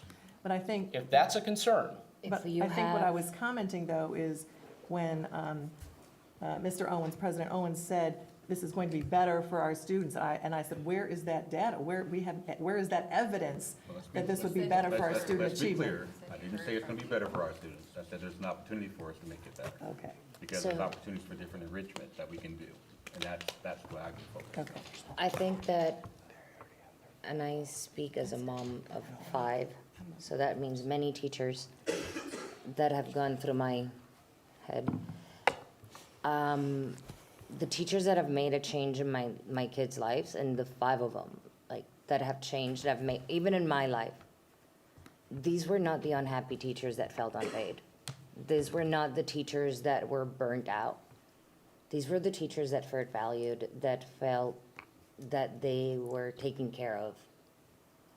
And I think we can all go back and think of that one teacher that changed your life. And yeah, very likely they were underpaid back then. Yeah, they were. But if we're able to have teachers that are happy, that are not just comfortable, well, this is what I get, and this is the pay I get, but at least they're happy and they have some sort of a life. I've talked to teachers myself, and you guys know where I sat when this started. So when I've had people say, oh wow, I can finally really have a 2-day weekend, that kind of hit me hard, because I I always have a 2-day weekend. So that was really, I was like, oh, yeah, you guys don't have 2-day weekends. Or someone say, I can actually be with my own children. That kind of hit me, because I'm able to be with my children, because I have off on the weekends. But if our teachers are happy, guess what? They can teach better. That means that our kids are going to do better. Sometimes it's not everything you know, it's how you present it. And I think I've heard that same thing, but I also have heard that a way to solve that is protected time on the calendar. Because I've also heard plenty of teachers say, I need face-to-face, I want instructional time with my students. They have instructional All right. We're gonna lose So- instructional time. So let's take a look at where we are. So we have some different calendars in front of us. I'm sorry. You're good, go ahead. Never mind. So we have calendars, we have options for the calendar that we are going to vote for the school year 25-26. Okay, we have two choices. We have one that is option one, which is for basically the same calendar that we had this year, just moved up to next year. And we have the one that will have the pilot, which option two, which would be traditional 5 days, traditional as Kendall has done it in the past, for the fall semester. And then the spring semester would move to the 4-day option when the pilot would begin. Okay? Can I make a motion to approve calendar option one as presented for the 2025-2026 school year? Second. So that, there's a motion on the floor in order to approve option one for the school year 25-26. That's motion by Dr. Douglas and second by Ms. Moody. All in favor of approving option one, let it be known by aye. Aye. Aye. All opposed? Aye. And I'll give an aye as well. So let's make sure we have all the names correct. So on option one, Dr. Douglas, you voted for option one, aye? Yes, correct. Okay. And Ms. Cruz Perez, did you vote aye? Or Not for option one. okay, for option one? Nay. Nay. Okay. And option one, Ms. Villa Gomez? And option one, Mr. Serta? Affirmative. And option one? Okay. And Yes. the chair votes a nay on that one. Okay, so that one does not pass for option one. Okay? So I will now entertain another motion. Mr. President, I move to approve calendar option 2 as presented for the 2025-2026 school year. I'll second. So that was, option two was presented by Mr. Glovier and second by Ms. Cruz Perez. Okay? All in favor of option two, let it be known by aye. Aye. And those opposed? Aye. Opposed. Okay? I recluse myself. Okay, so let's go and make sure we have that correct. On option two, Dr. Douglas, you voted yea or nay? Strongly oppose, nay. Okay. And Ms. Cruz Perez, on option two, did you vote yea or nay? Yay. And on option two, Mr. Glover, did you vote yea or nay? Yay. And Ms. Villa Gomez, on option two, did you vote yea or nay? Yay. And Mr. Serta, I believe you said that you abstained? Yeah, I'm not voting. Okay. And then Ms. Moody, on option two, No. she voted no, and the chair votes yea. So that motion passes with 4 for, 2 against, and 1 abstain. Dr. G, sped, buses, and food. Thank you. Agreed. Okay. All of those things. So if we're adding demands, sped, buses, and food, Oh, no. I'm then just- that's then we what we're need to going add do. town hall meetings. We need just as much time that we put into making a mission and value and action statements, time needs to be spent We have 10 creating months. this. I am in agreement Creating with you this on that, plan. Yeah. Ms. Moody. I believe all those things would be great for us because I believe we should, work together to make this as tailored to our particular constituents as possible. We have 10 months. To put a square peg in a round hole. It'll be I will around next Tell year. people again, just remember to look at your neighbors and start being the small town we say we are. Okay, we'll move to section number 9, which is the superintendent's report. Dr. G, that's on you. All right, so you have the enrollment update. Can we take a Uh, 2-minute spent a lot break? of time, we spent it's already, 10:30, so. I need to call. You have the numbers, see that. Legislative update from the Capitol. Mr. Owens and I went down and visited with the lawmakers. Didn't get to see a whole lot of them because they were in session most of the time we were there. Several bills dropped from the House, including their voucher bill and their budget bill. They are proposing a lot more money for public education. I think it's about $9 billion that they're looking at putting in compared to the $4 billion that was on the table 2 years ago. So significantly increasing the money, but there's still a separate voucher bill that's gonna be passed that will definitely take money away from us. And so we really need to be advocates about the vouchers and how that's gonna impact our district. I know I've seen several of you, sharing the Texans for Strong Public Schools post. I think we need to continue to do that. Continue to contact your House representatives. The House is where it's gonna be changed, or, and if anything's gonna happen, it's gonna come through the House of Representatives, not through the Senate. And I'm gonna encourage you to keep reaching out there.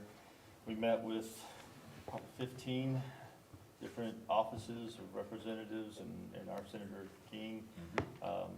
All of the House Education Committee, we met with every one of their staffers. Every one of them. Yeah, so you want to kind of take over and tell a little bit of that? We had an opportunity to present our position, and there are two different ways in which they're approaching that. They're approaching it from a big school, large school, small school perspective, and small schools being those that are 5,000 or fewer.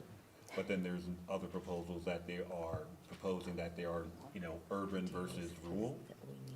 So if one of those has to pass, obviously, we think that we should be treated as a smaller school district because we are our enrollment. So I think everybody believes that something's going to pass, and those staff members didn't give us any feeling that anything else is going to happen. But it was good for us to go and register what we think is best, not only for small schools, but for Kennedale ISD in particular, and what our desires would be. So We lobbied for full funding for I don't want to say lobbied, we advocated for our full funding for pre-K, and not just the ones who qualify, but for all, making it universal for all students. So that was a big thing that we talked about. As you said, there had been some discussion about rural and urban, but I think with the legislation, the way it's come out when they dropped the House bills the other day when we were there, they're looking at schools under 5,000. So they did the small and mid-sized adjustment. They're proposing $1.1 billion into that allotment, which would possibly give us, $500,000. What the issue is if they don't put money into the basic allotment, and if they don't put it into the mid-size allotment, and they tie it all into TIA, which is the Texas Teacher Incentive Allotment, they're restricting it, and they're not giving us the freedom. So it may take care of teachers, but it's only gonna take care of those teachers who meet the requirements of that TIA. But it doesn't help us with our bus drivers, it doesn't help us with our cafeteria, it doesn't help us with our maintenance, it doesn't, our principals, our custodians, paraprofessionals, helps us with none of that because there's no money in the basic allotment. The basic allotment has not changed since 2019 when House Bill 3 came out. And they upped it to 6160 for the basic allotment. The House proposal is proposing to add $220 to the basic allotment, in addition to the mid-size allotment. So that's money, but it's not. It's not $10,000. But that's not gonna cover the inflation that's taken place over the last 6 years. $200 over So 10 months. that's where the concern lies, is that they are not giving us the money to properly pay our people. And they restrict it, and the more they restrict it, they don't wanna put it in the basic allotment because they can't control it. And that's really where the basis comes. And there's the big difference between the House and the Senate. The Senate wants everything in TIA. The House is saying we're gonna put 220 towards the basic allotment, which would help us, but it's not gonna solve everything. Mr. G, will you go back to the enrollment update? You said we had that? You should. Oh. Is there, maybe I'm looking in the wrong I don't spot? have it. no, Okay. we don't have it. You're talking about the numbers of Yeah, it? the numbers are good, so, No, I it's don't not in know here. why that's not in there. I have a quick It question. usually is, but it's just not So for vouchers, so for students who use their voucher, let's say they come to school, they're not gonna use their voucher because they're here, right? Like, they're just enrolling, no issue with the vouchers. But let's say a student wants to use a voucher, they have to, like, elect to use it and, like, apply to use the voucher? It's a And then take it lottery. to whatever Well, school okay, they so wanna use it Not at? every student. I'm gonna throw out the harsh reality of the situation here. So I know you see me be critical and you see me post things and you're seeing things coming down the pipe, but our governor accepted donations to his war chest, that they call it, so-called war chest, of billions and billions of, I think it's 12 point something billion dollars that he received from a gentleman from back east. Yeah, Northeast. And I can't remember his name right now, it's on the tip of my tongue, but surprisingly, the legislator just put into anything that comes with the vouchers is gonna have to go through 5 companies. Guess who owns one of those companies? And that money is gonna manage, those companies are gonna manage the money that $1 billion that they put into the voucher system is gonna be managed by those 5 companies for those families that qualify for it. Only those 5. At what kind of fee? They're gonna make millions, if not billions of dollars off of this eventually. Because the vouchers are expected to sit there and double within the next legislative session. So it's gonna be 1 billion, then it's gonna turn into 2, then 4, then 8. So it's just gonna keep going exponentially. You've seen what's happening in Arizona. It's a disaster. They don't have enough money. They're bankrupting their state. And I don't know how fiscally conservative people can say that they are fiscally conservative when they are putting something into a voucher system that it's gonna be endless, and there's no restrictions. That's what I'm asking. You know, so here's the question.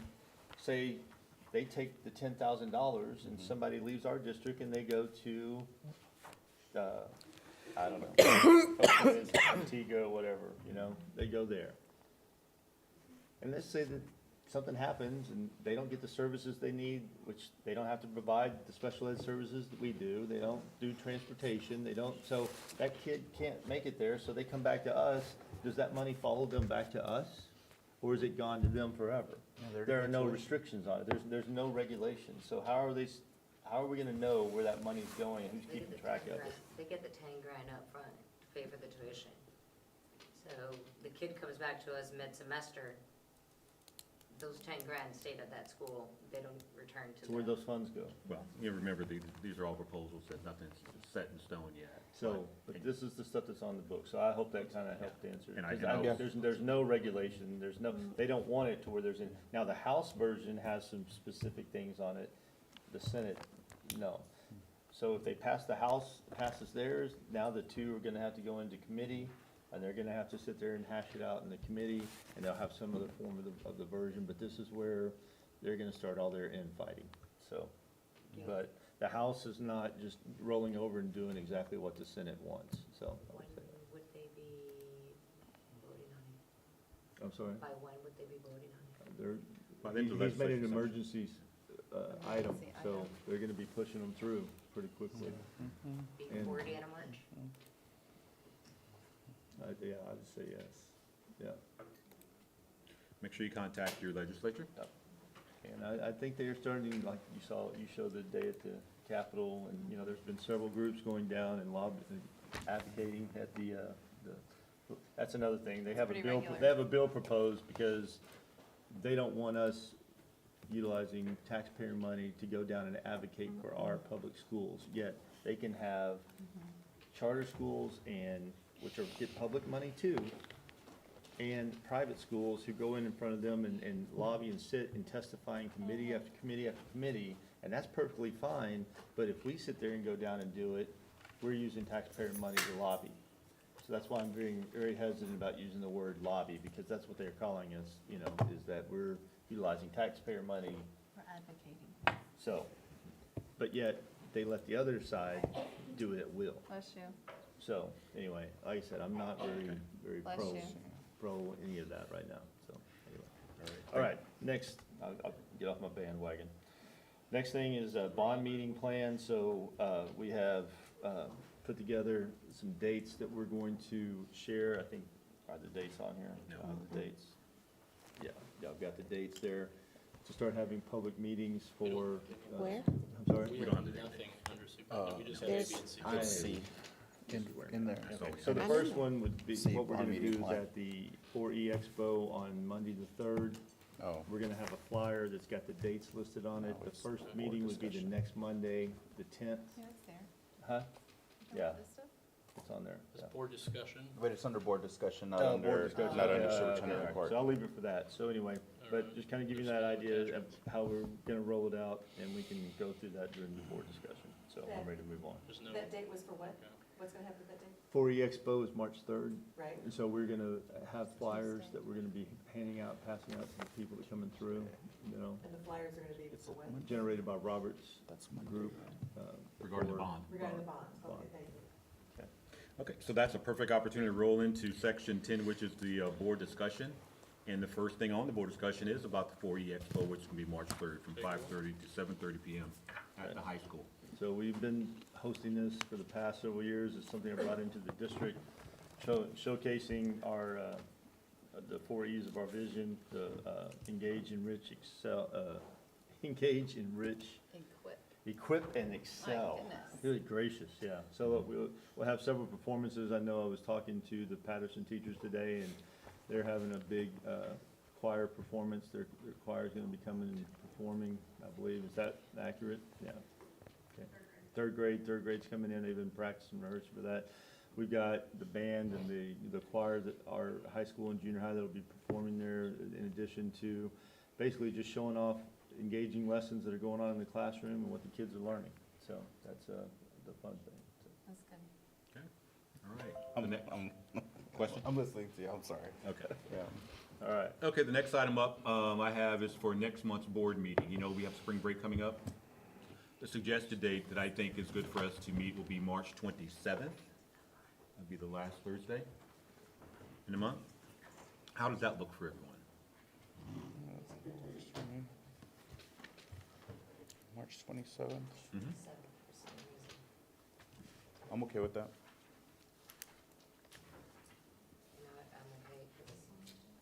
And everyone else? Sounds like we got a deal unless somebody says we don't. I have a question, just for Yes. curiosity. Mhm. For special meeting, if necessary for the calendar, how did that make our board discussion if we were gonna vote on option 1 or option 2? There's a There was second, an there's a option second to motion to table it. postpone. To table. But my question is, why was that there? If that's something that we decide to do. To table it again? Yeah. But we didn't, we voted. But how would it have been deemed necessary?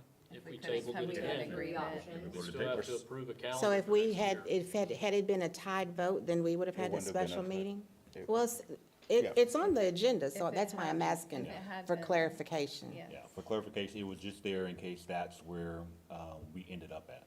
And we I didn't think end up there. everybody had decided what they You're wanted right. to do. I just wonder why it was there. Just because we're now on record as discussing this information, I just wanted to know why it was on as an option, and then why was it a discussion for board discussion for another meeting to discuss something? Fair enough. Thank you for the clarification. Okay. So March 27th, what time would that be? Okay. I'm sorry? March, what time did you say, or maybe? I think we're gonna go the same time, 6:30. 6:30? That works, 6:30, right? Yeah. And 6:30 gives, so we're gonna do 6:30 on March 27th. And C would be, my C item would be our, remind everybody about our training, continuing education. And that's due before April 10th. So please check your emails from Ashley regarding necessary training that we need to have done before time. Okay? And Mr. Glover, I'm gonna give you a second. Yes. Nope. Oh, so 2 months ago, I asked you guys to send me any adjustments you wanted to superintendent goals. I haven't received any. Yes, So, did you send them? I sent, that Okay. was, Did you Yes, send them to me? I Okay, did. all right, well, I then you're the sent that only a person long who has time sent ago. me that, and I'll go back and find it, but, we need to vote and approve on that at the next meeting. So that's just, we need to agree on the goals and move forward. Just a little FYI. Yes, I just want to remind everybody, because we talked about this ages ago, so. We did. We did, and then we got calendar crazy, so So March meeting will. talk about Discuss. superintendent goals. Beyond, yes. And approve them. And the who? And approve. And Oh. approve them. Discuss and approve. Yep. Dr. G, you had something else? No, I thought I thought you were gonna have them adjourn this. That's what I Hold on, we got Oh, I'm ready for that's that, what I too. was thinking too. That's why I got we got number 11 together here. All right, now, so let's go to personnel number 11, Dr. G. All right, so, as you know, Ms. West has taken a position with another district, so she's gonna be leaving us. We have, I got the posted her text. position as a CFO position, Chief Financial Officer. So we're gonna move back to a Chief Financial Officer, and I am pleased to announce that we're gonna make Dr. Vu our Deputy Superintendent.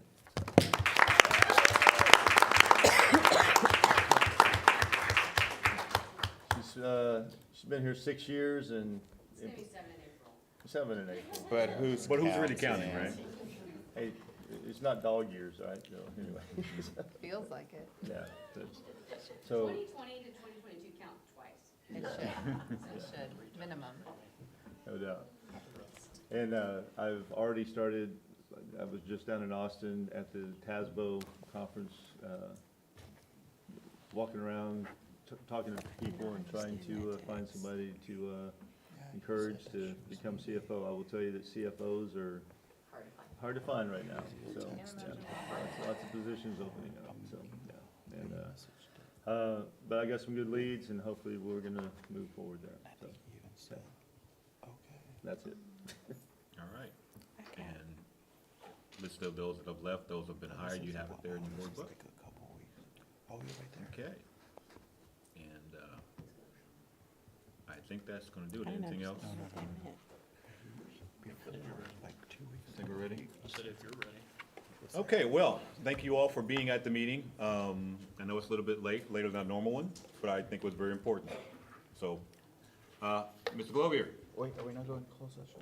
um, Are we not doing closed What session? are we gonna go into closed is session? there a reason for closed session? No, I thought we were. That's why I was asking. I thought we were. I'm good, Okay, man. so to get clarification, can we be notified when we're gonna be in closed session before the meeting so that we're not confused as to whether or not we're doing it? Well, you'll see that on every one of the, Yeah, I know, but that's always- Mr. Serta brings up a good point. Are we not going in? And we never know till we get here. I'm just asking to know for and planning I'll say purposes. this, because there might if be you some can. discussions that would happen during the meeting that we will need to resolve, but we can only resolve it in closed session, so that's. So why if you follow. know in advance, you'll let us know. If ahead I know of in time? advance, absolutely. Thank you. I'll let you know. I'll make sure that it's, And all but highlighted, maybe very even good. highlighted. I appreciate that. Okay. Okay, I don't have. All right, anything else? Ms. All right, Mr. Glovier, Mr. President, I move to adjourn this meeting and get up out of here. meeting adjourned at